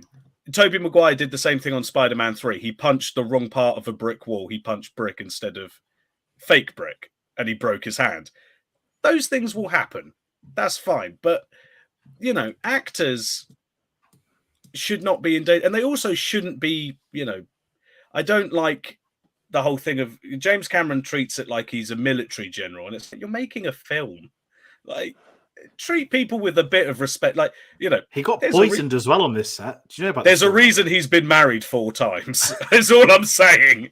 There's a reason he keeps getting divorced. There's 2 things I want. So he got poisoned when they were filming the modern day stuff. So a crew member put PCP into the soup that they were all drinking, specifically Cameron's, but a lot of them. And this shouldn't be really funny. It sent 50 people to hospital, including Bill Paxton. Oh no, not the Pax, man. I know, and this is why I felt bad enough. It's an insane story, but Cameron claims he was able to vomit before the drug took hold of him, which is the most James Cameron-esque comment you can make. I did hear that he burst like a blood vessel in his eye, so his whole eye went red, and everyone was like, oh crap. It's like the Terminator Cameron. Imagine that. James Cameron's angry because everybody got poisoned with PCP and he's got one whole red eye. I would be like, I quit. I'm not dealing with this. It's too scary. But I remember there was, and even not to keep sort of mocking him, but there was an Oscar speech a couple of years ago, or Golden Globes, and it was the most insane James Cameron dig. I think it was when, oh God, what's her name? Won for Hurt Locker. Bigelow. Catherine Bigelow. I think when she won, his ex-wife. Someone made a comment about saying one of her biggest accolades is the fact that she was actually been able. Oh, I can't remember. I'm not going to butcher it. I can't remember which actress said it. It might have been Natalie Portman or Jennifer Aniston, or I'm completely wrong. But there's an amazing one-liner about James Cameron at the Oscars. The whole room is sort of smiling because they all know it's true. I'll find out who that is. But sorry, I keep waffling, Martin. I hope that answers your context. I don't know if, and this is the sort of bad thing is that it's not isolated individual incidents with James Cameron on sets. It's repetitive and recurring. And I think we spoke about in one of your episodes is that he called it the Ron Howard, where he was traumatized that Ron Howard treated the crew with respect. And basically that needs to be more like Ron Howard at work. Although I heard that he was nail gunning people's mobile phones to the wall making Avatar. He was. And you're like, this is true. You've not learned shit. You've not let shit, mate. And he's not been able to drown anyone in Avatar because there's been no water till the sequel. And now they've got Kate Winslet. First thing she says after breaking a world record, am I dead? If I was Kate Winslet and I went, all right, there won't be sets because it's all CGI, so this will be an easier shoot. And you went, right, you need to learn to hold your breath. If I was Kate Winslet, I'd be like, oh, I hate my life. I hate my life. I need 2 dump trucks full of money. This is not enough. Okay, so sorry, he's just a dick. He's just a dick. It was Tina Fey and Amy Poehler at the Golden Globes, and they basically said, "I trust the lady who spent 3 years married to James Cameron." So yeah, anyone can find that. Martin Cameron sounds like a knob. And this is kind of it, and it's not excusing anything. And the worst thing about it is that apparently those he's really close to, like he's amazing with, and it's like you just know if you were close and mates with him, he'd probably like one of your best mates. But then you know he's an absolute fiend. Like at work, you'd be like, I don't want to visit this guy on set, please. I'll go with him for a beer, but I would never want to be in the workplace with him. And it's a kind of struggle because last year was like the Spielberg retrospective. It's like, oh, Steven Spielberg, like the most polite filmmaker. Him and John Williams, like this lovely duo that have been together for like 50 years doing films. He's like a granddad. He's like a nice granddad. He's just giving everybody hugs. He's just like this amazing guy telling this really depressing, lovely, heartwarming tales as his own therapy. And then it's like James Cameron like enters the room with a fucking shotgun and says, "Get to fucking work." And it's just it's remarkable. And I think Titanic is. And again, I'm not sort of agreeing with him in anything, but he has spoke about it. And the one they've got here, some quotes is, I'm demanding on my crew. In terms of being military-esque, I think there's an element of that in dealing with thousands of extras and big logistics and keeping people safe. I think you have to have a fairly strict methodology to deal with a large number of people. Again, not to excuse it at all. That's probably the closest he's going to come to acknowledging it. And it will be the word demanding. So, it is one of them that when you think of that and then think of him holding the Oscars and saying, I'm the king of the world, you're kind of like, you're a prick. But I have to sort of tip my hat off in terms of your filmmaking ability. You did it. You proved them wrong. And this is kind of, it's such this incredible, and I just don't know any, I mean, I don't know him, but I'm thinking of film directors that are as successful. And the problem is there aren't any. Like, he's the second highest grossing filmmaker in history. On 2 original films. Exactly. And 3 $2 billion films. Made his own franchise, one of the most famous franchises of all time. And he's made 9 films in his career. And it's insane. I know we've diverted this from the Titanic. I'm sorry. But, it is the final episode of the series. And it's just... I just can't wrap my head around him as a director. Like, I think he's so fascinating. And even reading his book, like sometimes I feel, is he just playing it up to the crowd? Does he know he has the reputation of being a dick? Probably. And thrives off it. And I think he thrives off it because he knows he is, without making a shit pun, like unsinkable. To tell the exec of Fox to fuck off out of his office and say that I built this office of the profits from Titanic. You're sort of there. It's that meme, right? It's out of line, but it's true. And that's kind of how he's been. And, spending 13 years to have a sequel greenlit than do 4. Only James Cameron would get away with that. And even Spielberg, who I think is the greatest director of all time, even studios will say no to him. Yeah. You can't go into an office and be like, do this, or I'm not going to help you ever again. No, they know this. They say, sorry, mate. Like, you have to, go to the studio or something. And it's scary, but I think that partially that might be why James Cameron tends to have hits, because something about his work just translates. Again, he's a smarter guy than I think anyone will give him credit for. Even if we think he's smart, he clearly works in not mysterious ways. But I don't know. It's a weird one. Sorry, I keep diverting. Does anyone want to change the conversation to talk about anyone else? What I was going to say was in regards to talking about like when you're actually dealing with people dying and the fact that people have died, within the story of the film. I do think it's quite telling. Like, I know we talk about, cultural impact of Avatar, and I'm not a big Avatar fan, and I don't think it's particularly memorable. I don't think the dialogue's very good, and I don't think there's many scenes that I remember.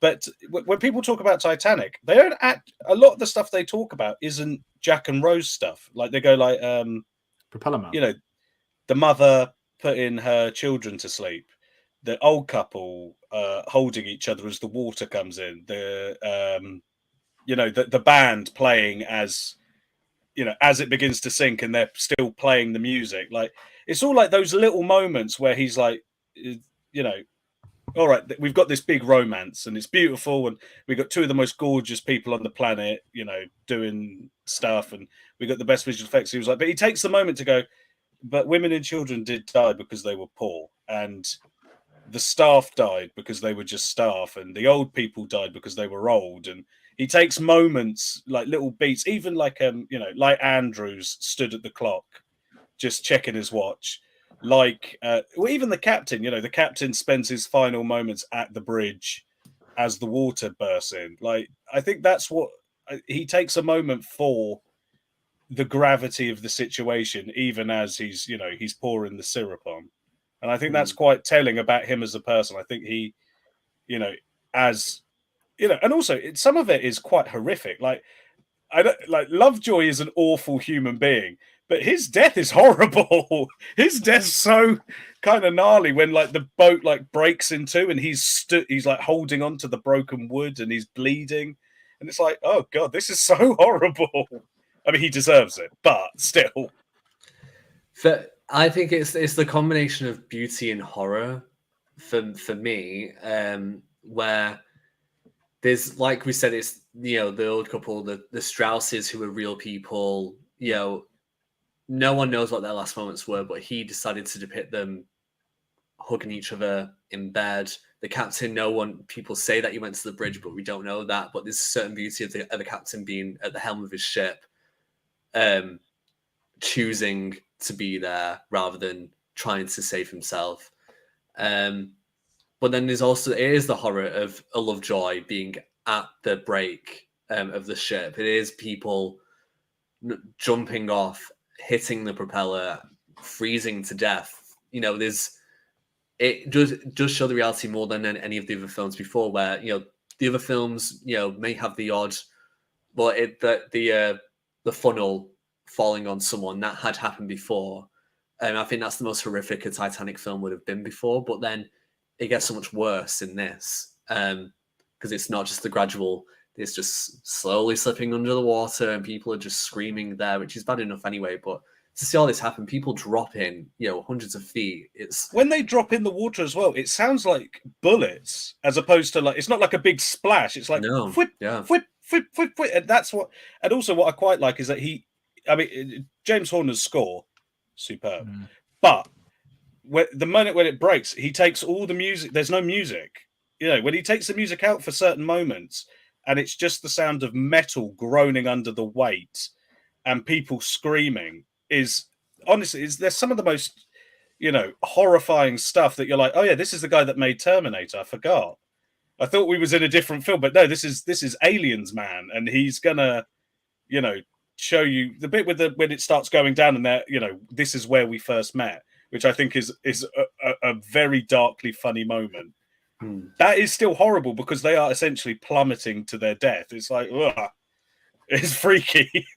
And then it's the ship itself as well. I mean, we fall in love with the people and the ship, and I think that's why when I was a kid, I never had an issue with as much of the time being spent away from the sinking, because I was interested in the ship in general. So to see all these, areas of it was kind of like a mind-blowing experience to see all this, in such depth. That sense to see each of these areas one by one slowly go under. They're at the bottom of the grand staircase, and you think about the scene where Jack's being brought into the dining saloon, and now that's just totally going. Same with the top of the grand staircase. I mean, that is like one of my favorite locations ever. And to see that dome shatter, to all the acting of those people, I think is amazing in that scene.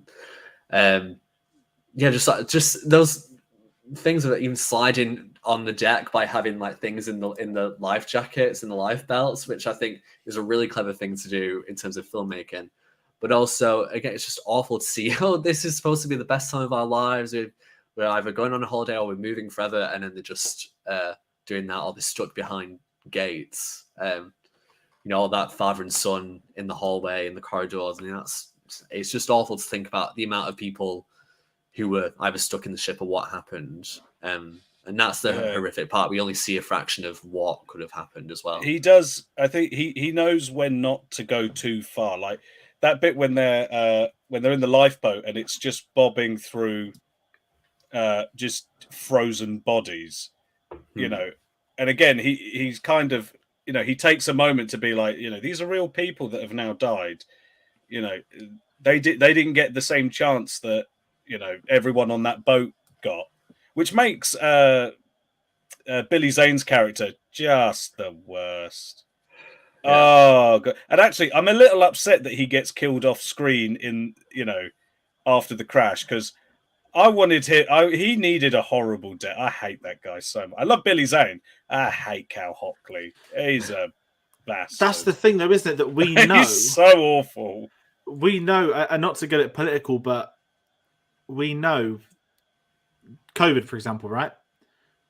The amount of people partying when others are in hospital and whatnot, and they do get away with it. They get away with those scenarios, and I think Cameron knows that, because we know that Cameron can do a incredible, not final kill, but we know he can do that sort of thing pretty damn well. And I think it's so intentional for Cal to go off, and the whole I have a child, I have a child. That's a bit of a meme. And I've used that a lot at work to sort of joke with people to get out of stuff. I'll do like a meme with it and whatnot. And but it's one that sort of adds to it, right? That Jack didn't get out, but he did. And it is quite telling that the reason he kills himself when he loses his fortune. Yeah. And you're like, yeah, you're bad. And so Cameron is still like, and the rich are still the worst.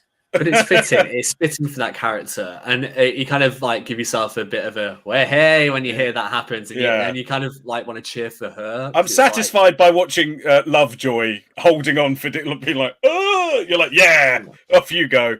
But yeah, his I have a child. Him realizing my favorite line of Cal's is when he goes, he says, I put the stone in the coat. I put the coat on the girl. That's amazing. It's like, oh, come on. I mean, to be fair, I remember once upon a time years ago, someone was like, I can believe a lot of things about the film Titanic, but someone having a shootout on the grand staircase is just that's when it goes a little bit too far for me. And I kind of understand that, because it's like, okay, this kind of comes out of nowhere a little bit. Well, didn't they cut a bit where because isn't Lovejoy bleeding from the head in his death scene because Jack fought back, and they were like, makes him too vicious. It's like, it doesn't make him look that vicious. I mean, the guy's trying to kill him. Fair play, Jack. I think because I've seen the scene, and I actually really like the scene, because it shows why Jack and Rose are basically drenched in water when they get down the stairs after they pass through there. But also it's showing that Lovejoy has that cut. I don't know. I think it's great to see Lovejoy get beaten up. But also it's a scene of tension, because there's no music and you just hear the cutlery moving in the water and the plates and these trolleys moving down the dining saloon and the water slowly rising, and Lovejoy's there looking for Jack and Rose, and they're just crawling around. But I think at the end of the day, it stops the momentum of the film. It is also a bit weird, because you are a bit look, I get you're being paid very handsomely by Cal, but the ship is sinking. The ship is sinking. You are in a sinking dining saloon right now. Do you hate a poor boy that much that you would rather die trying to kill him than trying to figure out a way to get on a lifeboat? It is a bit oh my God, what is this, a Wile E. Coyote cartoon? It is after the Roadrunner, like a madman. But, because it's entertainment, and James Cameron knows when to dial up the fun, and then when to, rip your heart out. And Martin's put this: why do you think Cameron's film's so successful? He knows how to play to the masses. He knows. He knows not what audiences want. He knows what they will go and see. And I think that's the difference. When you sit here at Comic Cons, and we'll have it at Celebration April, and they'll all sit in that room. We did this for you, the fans. It's like, great. It's a streaming service. There's no profits. There's no losses. Well, it's just significant losses every time. But when it's a film and a box office, you can't sit here pretending you're playing up to the 200 people that are going to come to an event every 2 years. You've got to, it's the 4 quadrants, whatever you want to call it. It's a global box office. And James Cameron knows. Cameron makes movies for himself. And it just so happens that he is a brand. Essentially, he is a brand. George Lucas. He's like a George Lucas. George Lucas, every film he ever made was for himself. And he said that. Yeah. Now, not as successful, but he created fucking Star Wars. And whereas, and I think it's interesting between the two of them that they made so few films. They could have easily made a couple more if they wanted to. They could have done other projects, but I feel like they do what interests them. And if James Cameron wants to lock himself away and make 5 films about Pandora, then by all means he can. But whilst he's doing that, what's churning out is success that the studios are happy to let him carry on locking himself away for, because their returns. I mean, I don't want to get into Avatar box office for 3, 4, and 5, but I don't want to be like this dickhead that says, there's no way they'll all hit 2 billion too, because that's what we all said about Avatar 2, and it did. And this is it. And, the studios don't care because Disney's just made Disney/Fox. Between the 2 Avatar films, they've grossed like $5 billion, I think, now combined at the box office, off a combined budget of probably 600 mil. They've got themselves a theme park that's going to be expanded now. His films are so successful because he knows what he's doing. Again, I think it's he makes films he knows are going to work, and I think he certainly approached himself as an audience member. That's how I've always felt, that the most successful directors know what people want. Whereas the only thing with Titanic I think doesn't work is, I don't mind the wraparound story. I think it's quite good. I don't like when they then are in the middle of the flashbacks and then they cut to the present. I think it kills the momentum. I think that's probably why sometimes I think it's a bit long. Also, some of that dialogue is ropey as hell. The bit where they drop a random F-bomb from the guy wearing the Watchmen t-shirt, I am a bit like, I was into the romance and you've just dragged me back to Bill Paxton and your wife and this old lady. Like, I mean, I think it's because there's nothing for ages. I think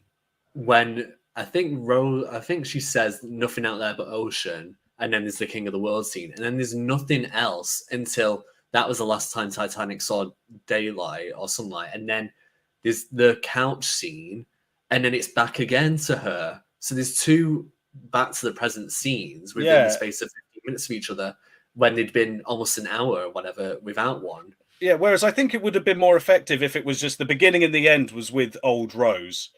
And I didn't need... Also, like, it's hard not to know how it ends. So when they go, and that's the last time Titanic ever saw daylight.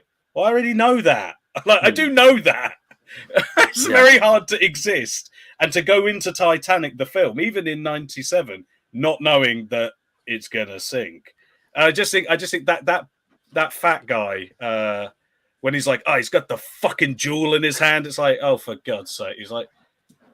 I mean, I guess that's more just to just let audiences know, right, okay, this is the day, this is the night. If you didn't know before, with the bits of hints that we've put in, this is the last time. So I can get it, but at the same time, I'm like, why have you just done this for 20, 30 seconds of present times and just go immediately back? Because it just seems like, well, we didn't know how to transition from them being at the bow of the ship to Rose's room, so we're just going to put this in there. I get it as well, because also then it opens up the bit where they basically go, "Did you have sex with Jack?" And a 100-year-old woman is like, "This was the most erotic moment of my life," and you're like, ugh.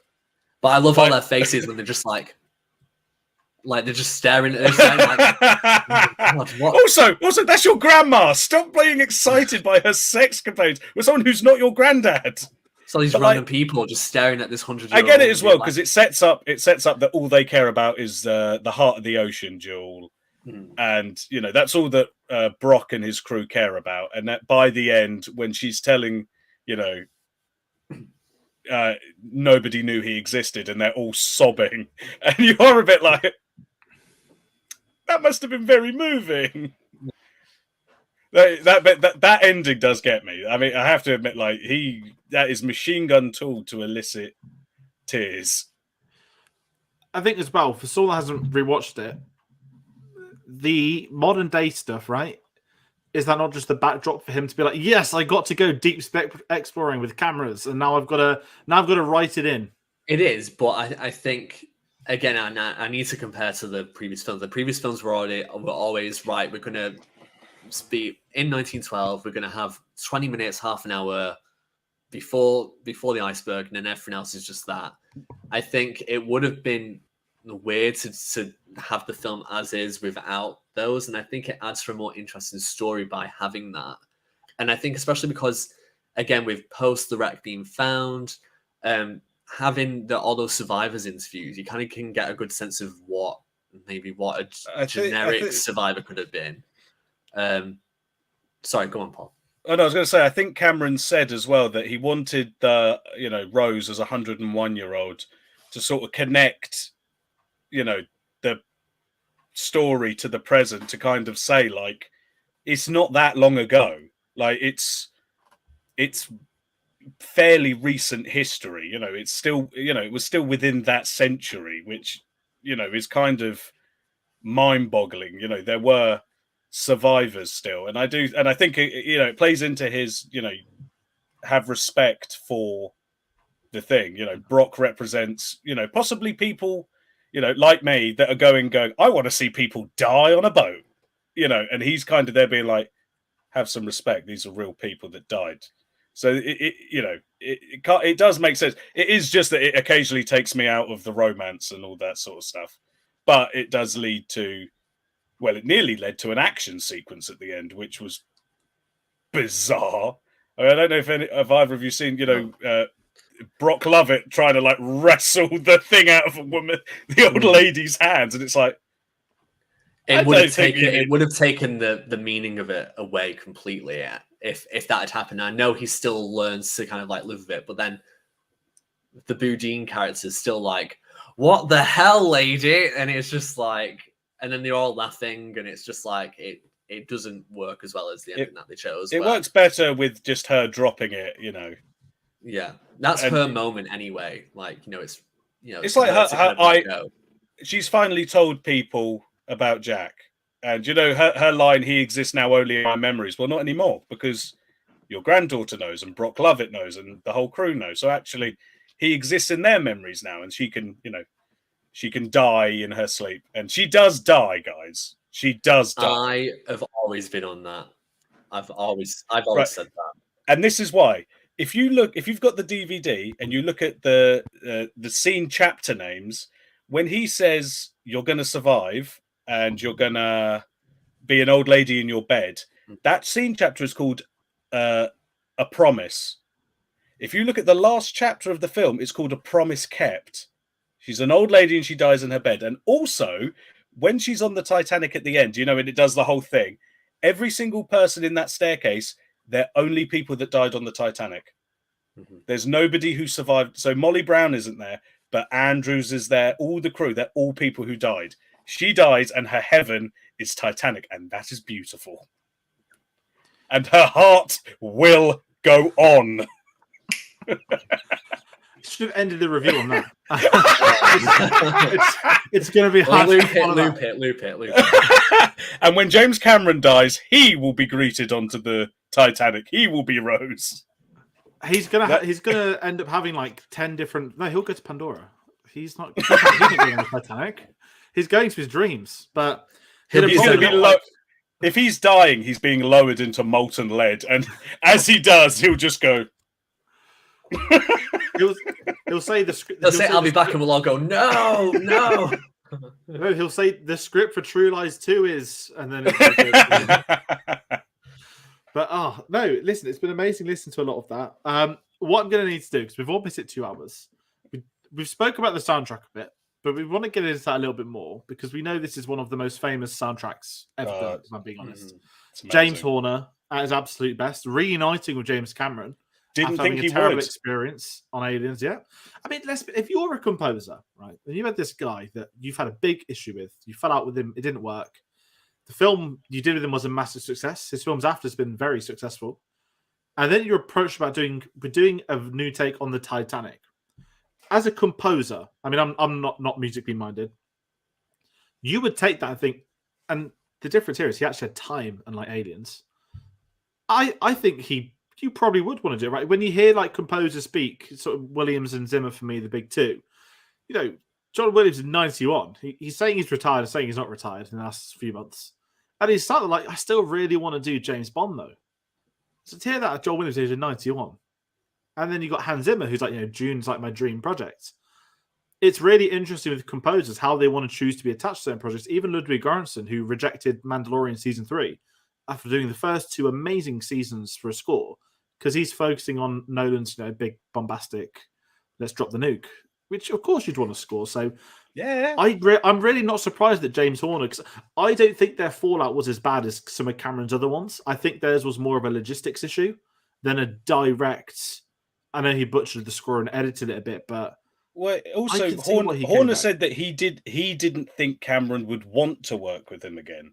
That was his main thing. Was he was surprised to be contacted, and Cameron went to him after hearing the soundtrack to Braveheart that Horner did, and that was his thing of like, he was like, "Oh, I thought you hated me because of Aliens," and he was like, "I love the score to Braveheart. I want you to do Titanic." And there's a whole thing of like, he was like, "We should have a song," and Cameron was like, "No Cameron song." didn't want it, did he? No song, and he's like, "I'm gonna do a song." I love that. He's like, "I'm gonna do it anyway. Screw you." It was gonna be like Enya was gonna sing it or something, and then Enya said no. Or so. But what I love about the actual song, the actual theme, is that it's woven. I love it when that is woven into the score. So it's not just like a tacked on thing. Like when you listen to Robin Hood, Prince of Thieves, and everything I do is woven into the score as well, so that it permeates through the film, so that when you hear it at the end, it doesn't just feel like, and here's a song, and that is Rose's theme, and you hear the voice, singing it all the way through. I think the score's amazing. I listen to the score all the time. I think it's so good. It's sort of like Bond, isn't it? That certainly for No Time to Die, they did the theme. Zimmer, Eilish, Phineas. Yeah. And then it's like, now we're going to continuously put this throughout the score of the film. And I think it's one of the best Bond scores, if I'm being honest. If it's Hans Zimmer, of course it would be. And I'll be biased to it. But I think when films do that, they incorporate a theme. It gives the theme so much more meaning. And I think a really interesting one is, I absolutely hate Hold My Hand from Top Gun. I'm just going to get out there. And I love Top Gun Maverick, because the only thing I dislike is the awful song at the end. And that doesn't feel like the film. But if you take the time to weave in these sorts of themes throughout, I think Black Panther's another one where their approach to that is the right one. Again, Ludwig Göransson, to give him more praise. It is interesting that James Horner in this is. I mean, can you imagine the best a world... Bond ones do that? The best Bond ones do that, because Casino Royale does it as well. You get the Know My Name theme goes in, as it's whenever he's doing something vaguely Bond, like because it's the origin. It plays the Know My Name theme, and you're like, okay. And Skyfall does it as well. And although that score to Titanic, I was watching Deep Impact the other day, and he recycled some of those themes in Deep Impact. I was like, hey, that's Titanic. But it's like, have you seen on the news? Recently, people have only just discovered that Pirates of the Caribbean's theme is essentially like Gladiator. Yeah. And I'm just sat there saying, wait, it's took people 20 years to clock this, that Gladiator, one of the best scores of living memory, that Hans Zimmer's fault. Well, he didn't even do the first Pirates score, did he? He just did the theme and sort of sent the rest off to be done by, oh God, I forgot the name of the person, and then came out with Dead Man's Chest. Klaus Bender, that's it. And then Dead Man's Chest is Hans Zimmer comes in and says, here's all the new themes that I'm going to do for you, which are great. Davy Jones and the Kraken. And this is kind of, I think the best scores just do it. I know it's a weird thing, but I love it. I'm struggling with the concept, and I always am when you read about these amazing songs that almost didn't happen. It's like, imagine if James Cameron was so strict on the song that the world never got, My Heart Will Go On. Can you imagine? Can you imagine that? It's one of those things, because the melody and just everything about that song could still have been in the film, because I think it's used in the end credits, isn't it? Yeah. But even then, outside of the film, I think it was such a massive song anyway. Like, if you separate them both, and they're both big things, put them together, and it becomes one whole package. It's like Celine Dion. What was it? An award ceremony. She wore the Heart of the Ocean. Like, and it's just like it's just like perfect. Well, it's perfect marketing. If I was James Horner at the Oscars that year, and Titanic's hoovering up all the awards, and then they say best original song, My Heart Will Go On, I would just side eye Cameron going, and you didn't want it. I'd be like, and guess what? On our next film, I'm writing another song, which he did, and it wasn't as good. The song for Avatar by the Leona Lewis song, not very good. Lightning didn't strike twice, but it did strike a third time because Avatar 2's theme's crap as well, and that's The Weeknd, isn't it? Yeah, well, that's because James Horner's no longer with us. God rest his soul. But it's like, it's just like that thing of like, everybody then wanted big romance films in the wake of Titanic.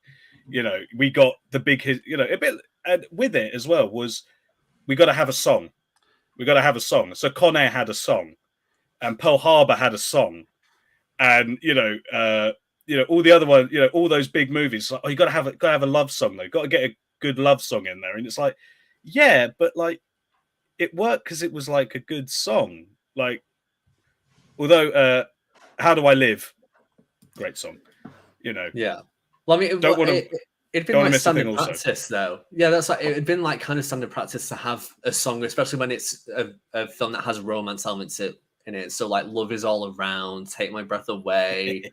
I mean, like there's that for me. That's a very 80s, 90s thing, is to have a kind of powerful song with a film that has romance. So I mean, it wouldn't surprise me for Horner to think, oh yeah, this actually could be a really good idea for this film. But I can understand Cameron's position where it's like, but this isn't like one of those films. This is completely different, where although there's a strong romance plot, there's other things that are happening simultaneously where that's not needed.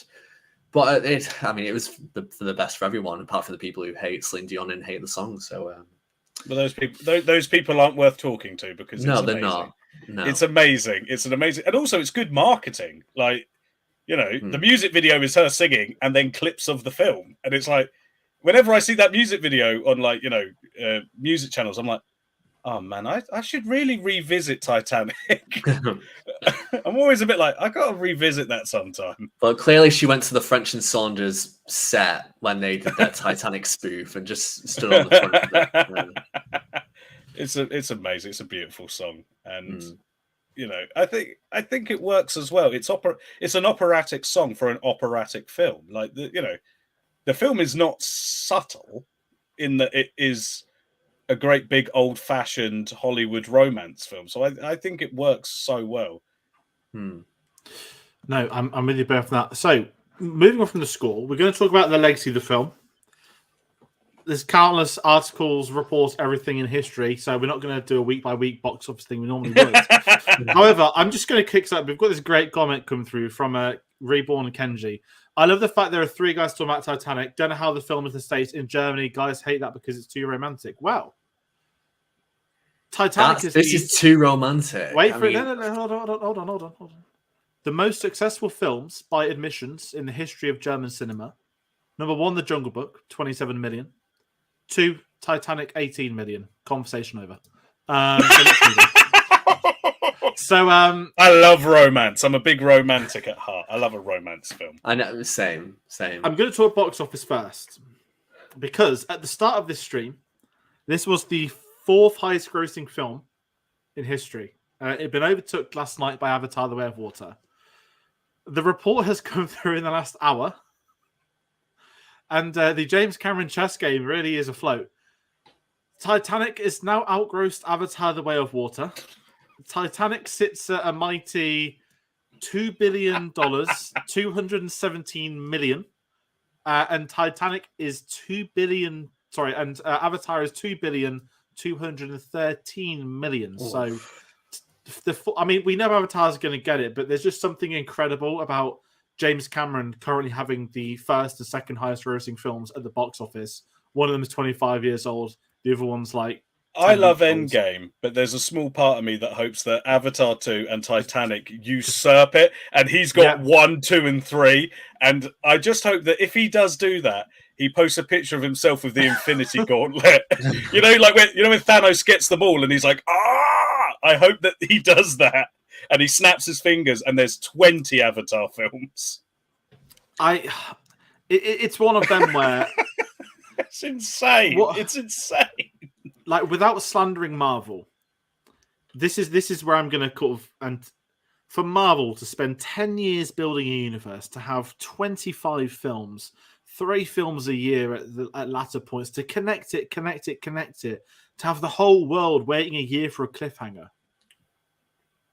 And James Cameron re-releases Avatar in China and it just overtakes it straight away again.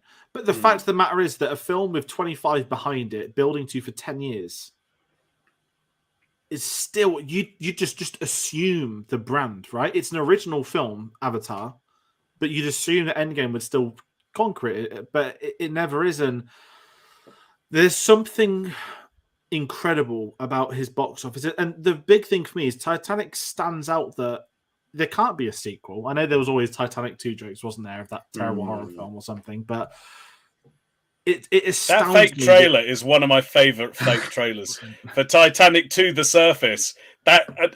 There's a small part of me that wants it. There's a small part of me that wants to see Jack unfrozen in the present day. And then there's just that bad Titanic 2 film, which I did watch. Never saw that.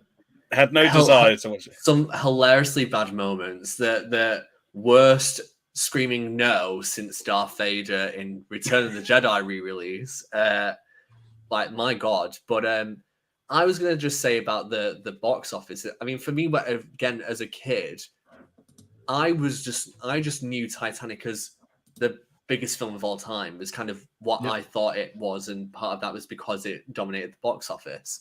So I think I was kind of distraught when Avatar took over that originally, because I was like, but Titanic's like the one. Like, even before I really fell in love with it, I knew that anyway, and it just seemed weird because I think I don't know, I think as well the Cameron thing, about going, how does he manage to do it? I think it's a self-fulfilling prophecy. I think it's the thing of people go, it's not going to work. It is going to work. It's not going to work. It is going to work. So that all the people that go, it's not going to work, make the people that do want it to work go see the film 10 times. So if nobody spoke about Avatar 2, it might not have done as well. But because so many people went, Avatar 2 is not going to do well, all the people that wanted it to do well made it do really well. So I think that's the thing with Cameron. People going, this Titanic, ironically, it's going to sink. And it's like, well, also, never bet against James Cameron. Never bet against the power of teenage girls with free time. Like, for 10 months, a 10-month cinema run. He did release at Christmas as well with zero competition. Like, Cameron was smart. He didn't release it in the summer, which is Tomorrow Never would. Dies. And Tomorrow Never Dies, it lost out because of Titanic. Also, a film involves submarines and boats sinking at the end. Just get the James Bond stuff in there. It's crazy, but I think it is that people were so against it to begin with that it became, I got to see this thing. If this thing's going to kill 2 studios and James Cameron's going to have to kill himself over it, I've got to watch this. This is going to be amazingly bad. And then word of mouth, and then the memes and the jokes and the parodies at the time as well. It's not just now. French and Saunders doing a sketch about it. Even, hacky late night people like Jay Leno types doing that. Hey, you heard about this Titanic? That's the original meme, is late night stand-ups doing bits. And, it's free publicity. And being a spoof music thing in the Steps, Say You'll Be Mine music video as well. Just to bring Steps into this for a moment. God. Oh my goodness, I was going to say something. I've completely forgot what it is now. Just got a couple of other comments. Reborn Kenji loves the film as well. He spoke that there's been you can't beat James Cameron masterpiece. The thing is, they show the beginning, the sinking, and the end. How will the ship sink later? It's not about what happens; it's about what do you feel about what happens. And this is because I was going to say this. Sorry, I just remembered. It was we've mentioned this when we've done Andor, George, and a lot of when we said about oh well, we know where that character gets to, so why would we care about this? And it's that whole experience of the journey and what happens to this character and how does it get to that point. And so I would say the same thing about Titanic. Yes, we know how it ends, but it's about the people. And if you can make great characters, which we've said about, that have that chemistry, then it makes the stakes way higher than they already were, and it creates something that's really, you can't compare it to anything. It turns the film from, like, everyone knows what happens on the Titanic, obviously. So what you're hurtling towards is an inevitability, so that you're falling in love with these people, and you know what's going to happen. You know, and in a way, you kind of will yourself not to fall in love, because you're like, you don't want to go through the heartache of characters you like dying. Nobody wants that. Mm-hmm. If the ship sinking was a plot twist and you didn't know, like, a bit like Endgame, for example, you don't know that he's going to get all the stones. You don't, just because we have a certain knowledge of cinema, villains don't win. So when he gets them all and he snaps and people start disappearing, it's a shock as opposed to an inevitability. We didn't know that was going to happen. In Titanic, we know that pretty much. All right, we might not know that Rose is going to survive, but we know that a good portion of these characters that we're like, oh, we like this person, they're doomed. And it's kind of, that's what the build up is that it's like, also it's the build up that at a certain point that ship is going to hit some ice. And it is, when I watch it now and I know it's happening, every time it cuts to the outside of the ship, you're like, is now the bit? Is it going to happen now? Because, when they're doing that, I'm flying, and you're like, oh God, they're going to collide, aren't they? They're going to collide.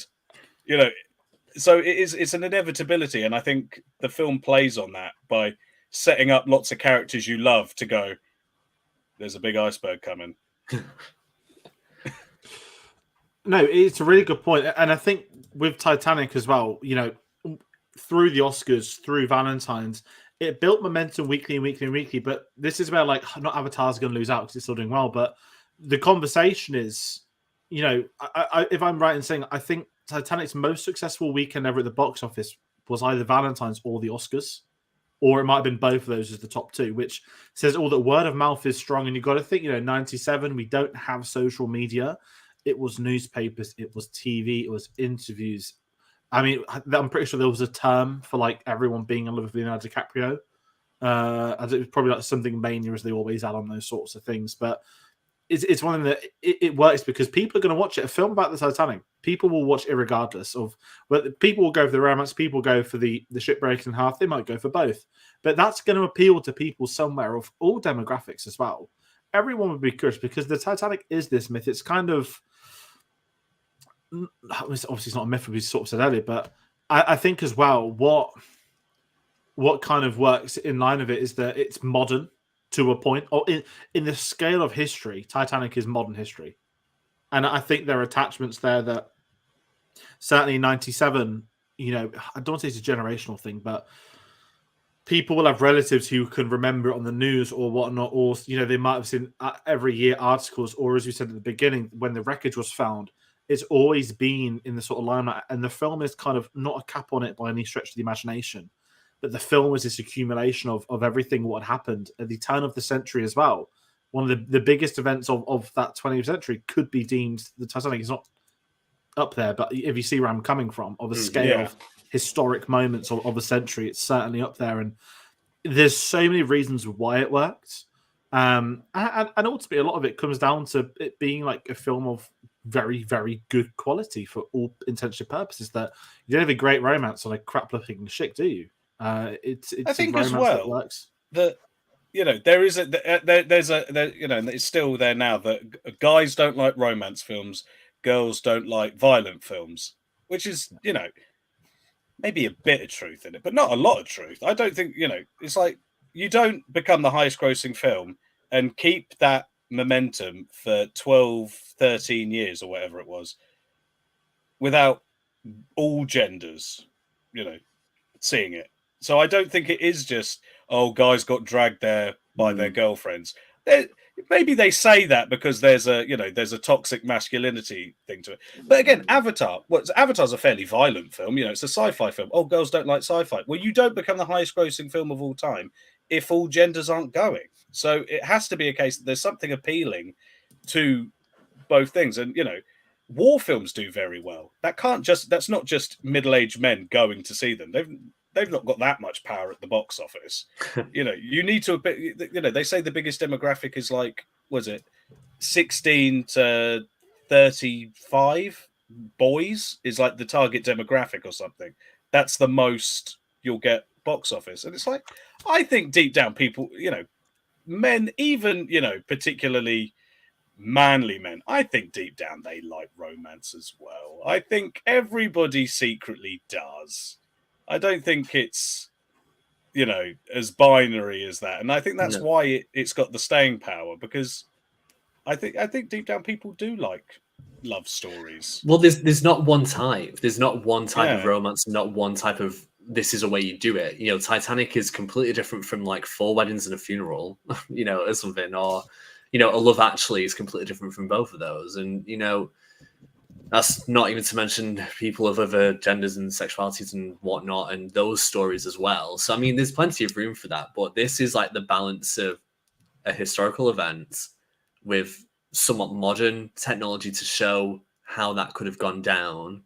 Not actually say how the ship go down, but compared to like all those previous films where they were very limited in what they could have actually done, mixed with romance and kind of using the modern day post the wreck being found, which adds a completely different level to anything before, because you see what it's like and you see how twisted and broken the ship is, yet it was perceived as unsinkable, beautiful, one of the best ships ever made, So yeah, I think if the romance wasn't there, I think it still could have done well. But I mean, with the romance, it did even better.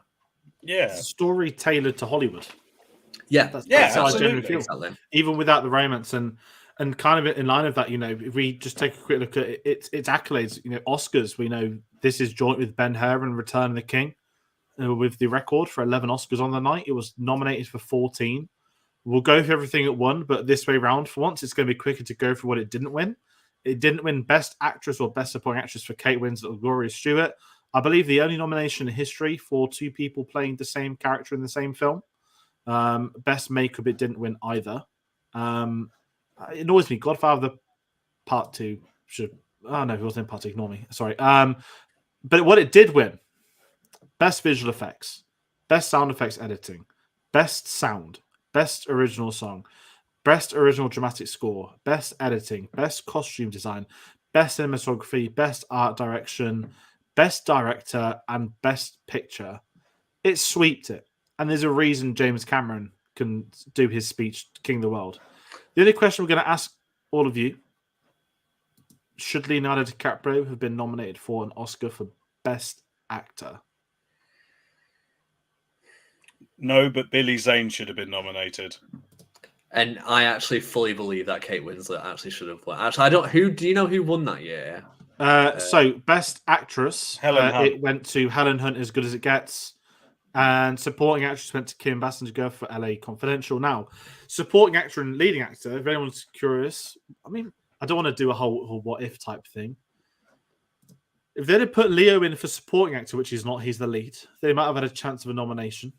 Sorry, ignore me. Best Actor, the one I reckon they'd have probably took out is Matt Damon for Good Will Hunting, if they had have. But Jack Nicholson won for As Good as It Gets. You've got Robert Duvall, Pete Fonda, Dustin Hoffman, Matt Damon. That's a pretty decent year, but Leo is the one. Who talks about As Good as It Gets, though? This is what's weird. Nobody talks about As Good as It Gets now. All right, it's fine. It's okay. I enjoyed it when I watched it. No one's talking about it. There's no 25-year re-release of As Good as It Gets. It is quite amazing that it won like the only 2 things that Titanic couldn't, and then it won nothing else. It was nominated everything else and won nothing else. I've not seen it, so I can't really comment. But I love this kind of sweeps that I think it was Ben-Hur and Return of the King. Were they both 11 for 11? Yeah, I think so. But I mean, 11 Oscar wins is is I say unparalleled. There's so many things that have to go right to get those extra ones, like song, like soundtrack, and I don't know if we'll ever. It reminds me of wrestling. Not saying this because it's fixed, but it's like no one can ever have more world championships than Ric Flair. We'll let John Cena equal him with 16. Then it's like they're probably like, no, we consciously can't let any of them win 12. Well, it's a bit like since Silence of the Lambs, no film has won the big five. Writing, directing, actor, actress, and picture. And most of the time, when you look at the Oscars, it's like that's because they won't let the nominations get the big five. Like, there's always one left off, and so it's that kind of thing of like. Not to moan about last year, but Dune was nominated for 10 Oscars, and it won 6. It won the most of the year that night. Sorry. But how does a film get nominated for 10 Oscars in almost every single part of it? Oh, but the director, he's just not good enough. And how can you make a film that's good enough to be up for 10 awards, to be the best of everything else, but you think your director's not? Not to get in an Oscar tangent, because Christopher Nolan with Inception. You're telling me that Christopher Nolan, Inception, he wasn't one of the 5 best directors of the year, but David O. Russell for The Fighter was. Come on now. And it's these things that, awards are very political as much as people don't want them to be. And I guess Titanic, it was this sort of, I was going to make a terrible iceberg pun, but I can't. But it's one of those unavoidable ones that they knew, but it'd be, I believe that if you look at the history of Oscar ratings and viewership, Titanic, I think, is right near the top. It's one of the most viewed ones ever.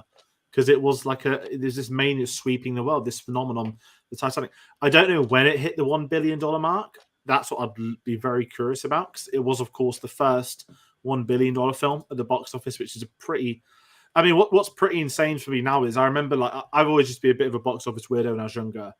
And I remember when I first got to film, there were only the 3 that hit 1 billion at the box office. It was Dark Knight, it was Return of the King, it was Titanic. And now there's 50 plus. And now, to me, $2 billion is the new 1 billion. I don't see many, if any, ever joining this club. But when to be fair, ticket prices got more expensive, so it's easier. Yeah.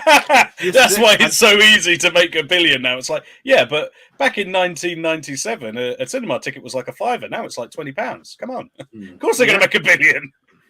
And I mean, Titanic itself, it grossed over 340 mil for its 15th anniversary re-release in 2012. Everyone, Kenji did we see it in 2012? People said the 3D effect was bad, but now I saw the film, I love the 3D. My IMAX will be 3D. All I would say is I don't like 3D, so I'm biased. I don't watch 3D. I think it's a cheap gimmick to goose money. I don't mind the concept of 3D if the storyteller has actually actively tried to make it work. For me, when they go, it puts you in the film. Well, Titanic hit $1 billion in 2D, so clearly people were in the story before he tacked on.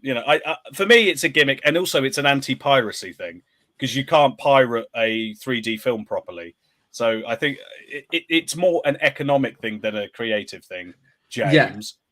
Yeah. And it was more fine. Like the IMAX 3D was fine, and I think it made some of the underwater stuff interesting. I can imagine it made that opening really good. That was the documentary was good. Because you see kind of those specks of dust or whatever else that are flat are floating in the water, and you feel that's great. But everything else, I was kind of it's just fine, I guess. I mean, I will say the one thing about the special effects, which I don't think held up as well as I originally thought, was the CGI people, which I think is absolutely fair, because I think that was still in its infancy. They're a bit video gamey. But you can see the outline a bit more. You can see, it was Murdoch's face when he walked back to be next to Captain Smith, and I just was like, the face just isn't there. And he's walking, and they look like they've just been placed on the boat. And maybe it's because I've seen the behind the scenes of that specific scene as well, but I've noticed it throughout the film. So that was a bit janky for me. But I mean, you got to think that at that time, 25 years ago, it was pioneering by doing that stuff and trying to blend it in with a model shot plus all other types of effects. And I think that's what I love about the film, is its mix of different styles of special effects. And I think that's what's missing from then later films in the noughties that focused too much on CGI and not trying to balance it with any real life sets. Did you have the high frame rate as well? Was that in your IMAX screening? I actually don't know if it was or not. It's something that the curiosity for me of high frame rate. Not a fan. But this is it, and I didn't mind it in Avatar 2. It was weird to get used to, but I appreciate pushing the boundaries with the tech, right? My thing for the Titanic is, okay, it's a 25-year-old film. Why does it need a high frame rate in 2022? Because you don't pay a premium for that. That's only tacked onto IMAX. Well, also, it takes away what Cameron was doing with the original, which is to make an old-fashioned Hollywood movie. So it just look for me, the higher frame rate thing, it just looks like behind-the-scenes stuff. It doesn't look like a film. I'm going to turn into Tom Cruise. You gotta turn that motion smoothing off. Tom Cruise watching Titanic going, what have they done? Tom Cruise watching Titanic saying, let me have a go. He wants to be in it. Oh, well, we got his bloody motorcycle jump before Titanic. And I was like, okay, we get it. But they did that in GoldenEye. We don't need to see it. A stunt person did it. It was great. Moving on, He didn't do it off a quarry, though.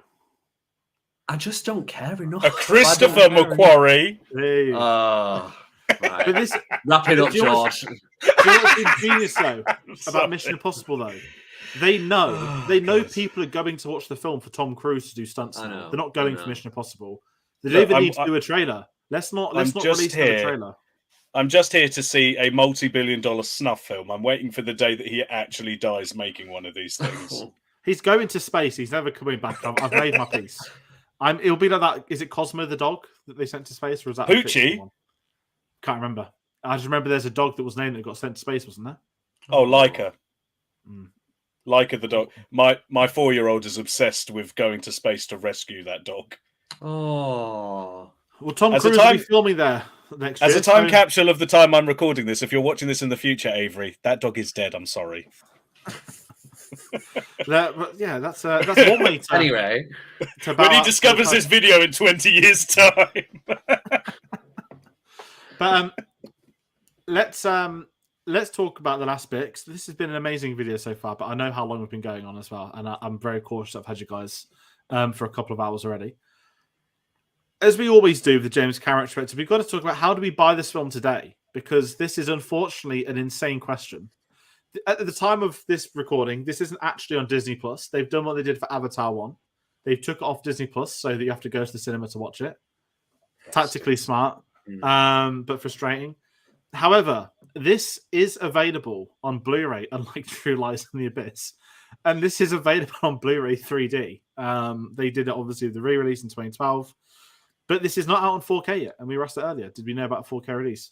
I will stick to my conspiracy theory gun that there will be some massive 20th Century Fox James Cameron box set this year, because it's got Titanic, 2 Avatars, True Lies, The Abyss, loads of them. He could drop them all at once if he wants to. I think this will be released later this year. It's going to have its cinema run. They'll let the cinema run happen and then say, for the anniversary of the sinking in April, we'll do it then. Even though it's not a significant anniversary, but I mean, but they could still do it. That's the time when people are going to be talking about it. They're going to be sharing the same videos on social media about what did happen to the Titanic. And it's just the ship can't sink. I assure you she can, and she will. That should have just been the trailer. That should have from James Cameron. Well, the ship can't sink. Titanic, 1997. That's actually the honest trailer. That's just... It's amazing. I also love the way that he delivers that line, because it's like his moment, and he properly is like, the ship can't sink.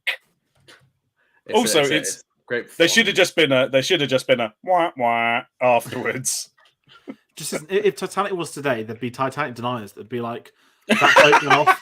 That boat went off. There was Titanic deniers though. There are because people think that the sister ship was sunk instead as part of an insurance thing. That was the Olympic that sunk, and that they changed the letters. But then people were like, yeah, but everything on the Titanic had Titanic written on it and pressed. You would have to change everything to do that. James Cameron changed it. When he went down there. If James Cameron found that wasn't true, he'd build the Titanic just to sink it to re-validate it. Oh my god! But, that's your next. That's your sequel. He spent 13 years making Avatar 2. Who knows? He might have been spending 26 years on Titanic 2. But we can't really talk about how it's perceived today because we're talking about it, 25 years later with a massive cinema release. What I'm going to kind of pose to you guys very quickly, if you could, one favorite scene. Without putting you on the spot. My favorite scene. I will say, I think my favorite. I'll say my favorite shots, or one of them anyway, is when the music starts to build up during the sinking, and it's that shot of everyone running up the ship, and you hear like the choir singing again, and it's so okay, the boats are gone, like everything's really going down now, and it's when Jack and Rose are like starting to go towards the back, and then that leads into the grand staircase sequence. That's probably like my favorite like section of the film. Although I have to say, I can pretty much recite the Louis Boudin animation sequence towards the beginning of the film. Slow at first and then faster and faster until finally she got her whole ass just sticking up in the air. Like I used to like say that all the time at one point, and people were like, you need to shut up now, because I used to say, and that's a big ass. We're talking 20, 30,000 tons, like just out of context. So that has a special place in my heart because I used to say that at uni, I think, at one point all the time. So and yeah, I do the character I don't like at all, but the actor, spot on. I see. Mine's tough. I like. I do like the bit, and it's been doing the rounds because Billy Zane was talking about it when he like flips the table. And I know that there's been interviews about it because he, they were like, "Oh, was it improvised?" He was like, "No, I would never improvise that. You got to have respect for people." And it's like, you're a good guy, Billy Zane. I like that bit, but I do also, I love the bit, after he's saved her from killing herself, and everyone's like congratulating him, and then Lovejoy just goes, "How fortunate that you were able to remove your shoes." And it's like, "Oh, go away, you prick." There's some good shade. It is good, but it's just it's the way he looks him up and down. David Warner is good, and that's the way he's like, "How fortunate you were able to remove your shoes." I was like, "Oh." I was adding to that. I know you mentioned that when he flips the table, when Billy Zane does that, but I do love the scene with Rose and her mother straight after that. And you just get a little bit of insight into what the mother is thinking, because you don't spend that much time with her. And to just like have a little bit of thought, have to make the audience think about women at the time, what the expectation is, what happens when someone dies or goes and you're left with the rest when you've not even worked for that. And the fact do you want me to become a seamstress? And it's just like, it's laughable, but also you can imagine at the time pretty terrifying for her. I don't really have much sympathy for her, but it's tough. I do also really like, sorry to get another one, when they're on the boats and Molly Brown is giving out and the guy turns around and he's like, "There's going to be one less on here if you don't shut that hole in your face." Rude, very rude. I just love that bit as well. It's full of great moments. It's that's what we want though. It's one of the biggest films in history. You don't, and not to slander Avatar, but because I don't mind Avatar, like Avatar's place in history to me is more the cinematic experience of watching Avatar compared to maybe the film itself. It is you must see this on the big screen. And I think Titanic is fine on TV. Titanic is fine if you're watching it at home. I think because you get wrapped up in the characters, you get wrapped up in the up and down dialogue that is so it's so quotable, and not always because it's good, but sometimes because it's quite bad. But I love it all the same. You notice that it was not nominated for Best Original Screenplay. Didn't realise that. There's just so many. Well, that explained the big five, wouldn't it? Oh no, because he didn't have anything to ignore me. But no, that's actually a good point. Didn't think of that. Can you remember what your favourite scene is, George, from all that time ago? Meme culture has absolutely ruined my functioning brain. It's been 84 years. This is the problem, isn't it? I'm going to say that's how long it's been since you've watched the film, George. Yeah. I've always loved the Billy Zane have a child. Like, have a child. I love terrible characters like that, and I think it's because I could never be one, and I've got this admiration for them. And he's awful, and that's why he's so magnificent. From he is he is possibly the best, like the most hateable James Cameron villain in a filmography that includes 2 killer robots.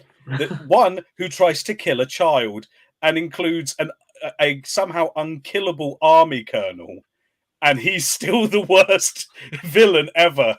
Like He's like amazing. a panto vision, a panto villain. He really he's is. so over the top. I love it. He's so great. And Cameron also, is just like, he's the worst of all rich people. Yeah. And I think that's why, again, for me at least, he sits in the memory is because he was this dialed up, over the top, hammy villain, which I love. And I also love, but whenever I see Billy Zane at a convention, he's always got his own corner, and he always seems lovely with everyone. He's got his own little poster pull out of all his roles. And I'm just there thinking of the Zoolander coming like, Billy Zane. Listen to your pal, Billy Zane. He's a cool guy. He's trying to help you. And did you ever read his column in Empire magazine? He used to do like an agony aunt column. So for about a year, he did an agony aunt column where people would be like, "Oh, Billy Zane, I'm having, I can't come out to my family. What should I do?" And he'd be like, "Well, you gotta, think about yourself, and they'll come around." And apparently, he donated his fee to charity. But he was like an agony aunt for Empire, and and the section was called "Listen to Your Pal Billy Zane." I was just like, oh. Also, wow. there's a good Titanic joke in the awful Holmes and Watson. The Will Ferrell, John C. Reilly. It's awful. Don't. But there is a good joke where they're at the Titanic and they're waving it off, and then they go, "Oh my God, it's Billy Zane!" I just got a flashback then to, like, I'm pretty sure there was an episode of Pinky and the Brain where they dive down to the Titanic. Like, really, that just randomly pops up in my mind. Like, I'm just thinking of where Titanic has popped up. It pops up there. It pops up in Ghostbusters 2. Yeah, and it's like it's just got into the dock, and it's just like, whoa, that's a little bit.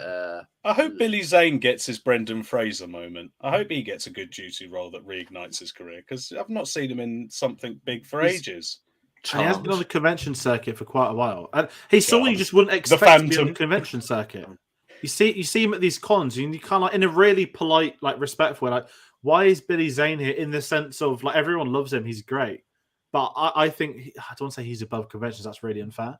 But it's kind of like Brendan Fraser was doing the con circuit for like a couple of years. So get him into something. But I think he just enjoys meeting people.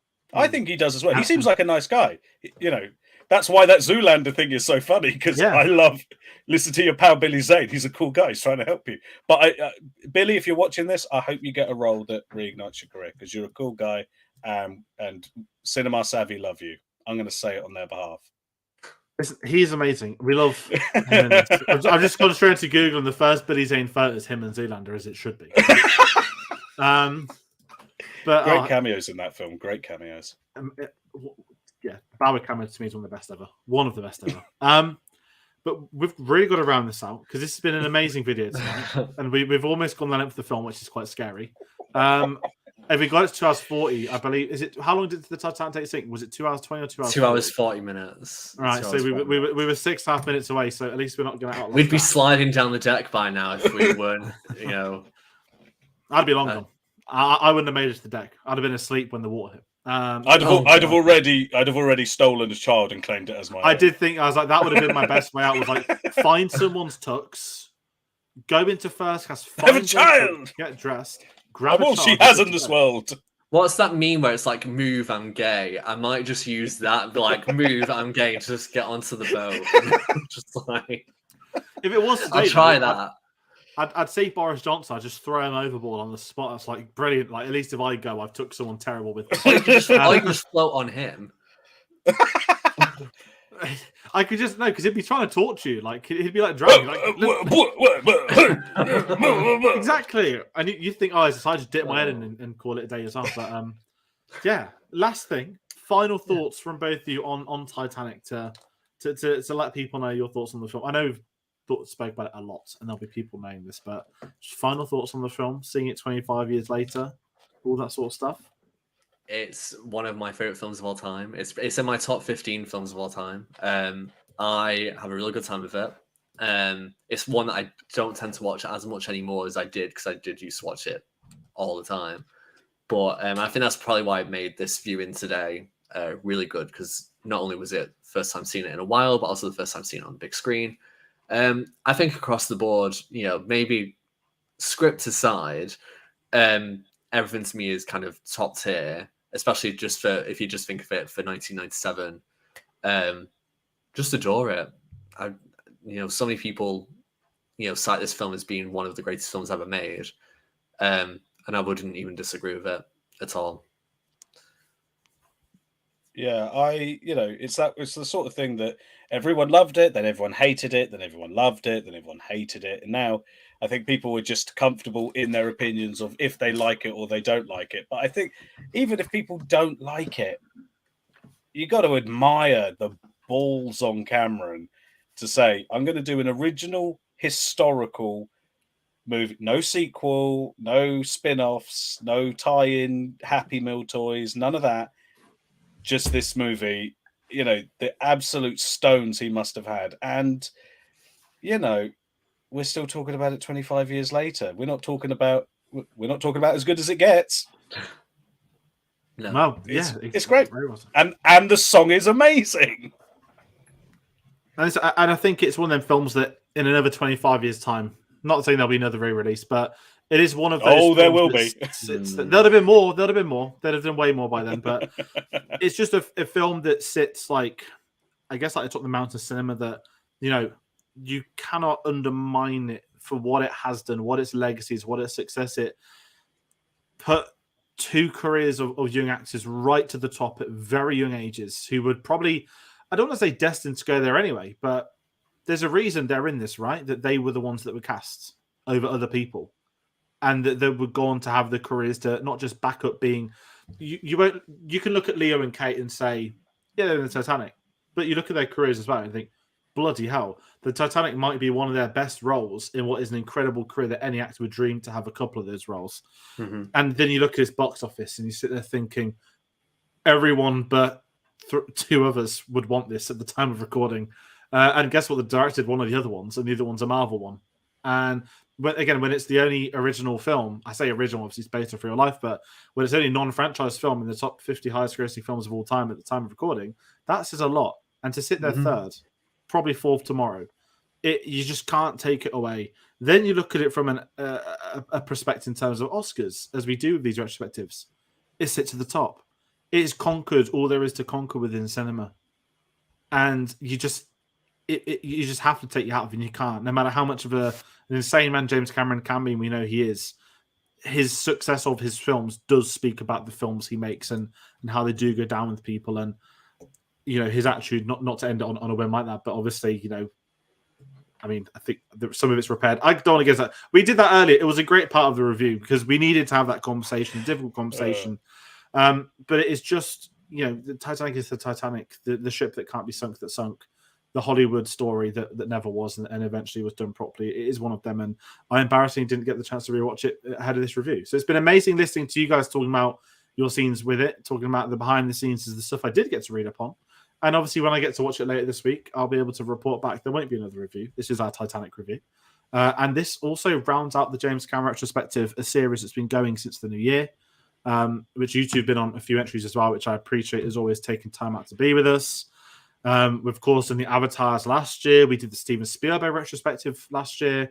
We like doing director retrospectives, and we just felt with James Cameron, we wanted to do it before Avatar, and I'm kind of glad that we've ended it on Titanic, that we can at least have the fun of the box office battle of Titanic versus Avatar, which is insane to think about that in February, but here we are. And kind of moving forward, we do have another one planned for this year. We will be doing, in the lead up to Dune Part 2, we're doing Denis Villeneuve. I need to pronounce that properly. Villeneuve, isn't it? Well, this is the problem. Like, I thought it was Villeneuve. I think it is, but I'm going to make sure I can pronounce it right by the time that gets started, which is going to be. He's French Canadian, so I'm assuming. Yeah, and I keep thinking of Spanish. That's why. That's my Villanueva. Yeah, and there's footballers of that as well, which I always cock up. So Denis I will get Villeneuve. the pronunciation right. I will get the pronunciations right. Don't worry, people at home. But yeah, that's going to round out today. Again, thank you both for coming on. It's been amazing talking for the duration of the Titanic sink whilst talking about the film. And to everyone commenting, we got to finish this one live. I know we didn't get to do it as much for the Fablemans, but there is a review for that now. Obviously, we've got Oscar Sunday. We'll be talking about that. there's a lot of things happening on the channel. Sam, we've got The Last of Us tomorrow. I'm sorry, Tomorrow, live again. Yeah, we'll be live 9 o'clock. Sick of you, George. I know, and this is it. You know, it's a great time to be a fan of TV, of cinema, of film. And yeah, I don't have much more to say. I'm speechless for once. So once more, thank you all for watching. For supporting He says after 2 hours and 39 minutes. I know. Listen, to be fair, a lot of it was me. Weeks. That's it. It's fine. But as we've said, you know, this has been the James Cameron Retrospective. This has been our review for the Titanic. Get us on our social medias. You can find links for those in the description. I'm not going to bring them up on the screen. Comment your thoughts. If you're not watching it live, you've not missed out. You can still watch it with us. But as I said, that is going to do it. Thank you all for watching, and we will see you on the next one. Take care.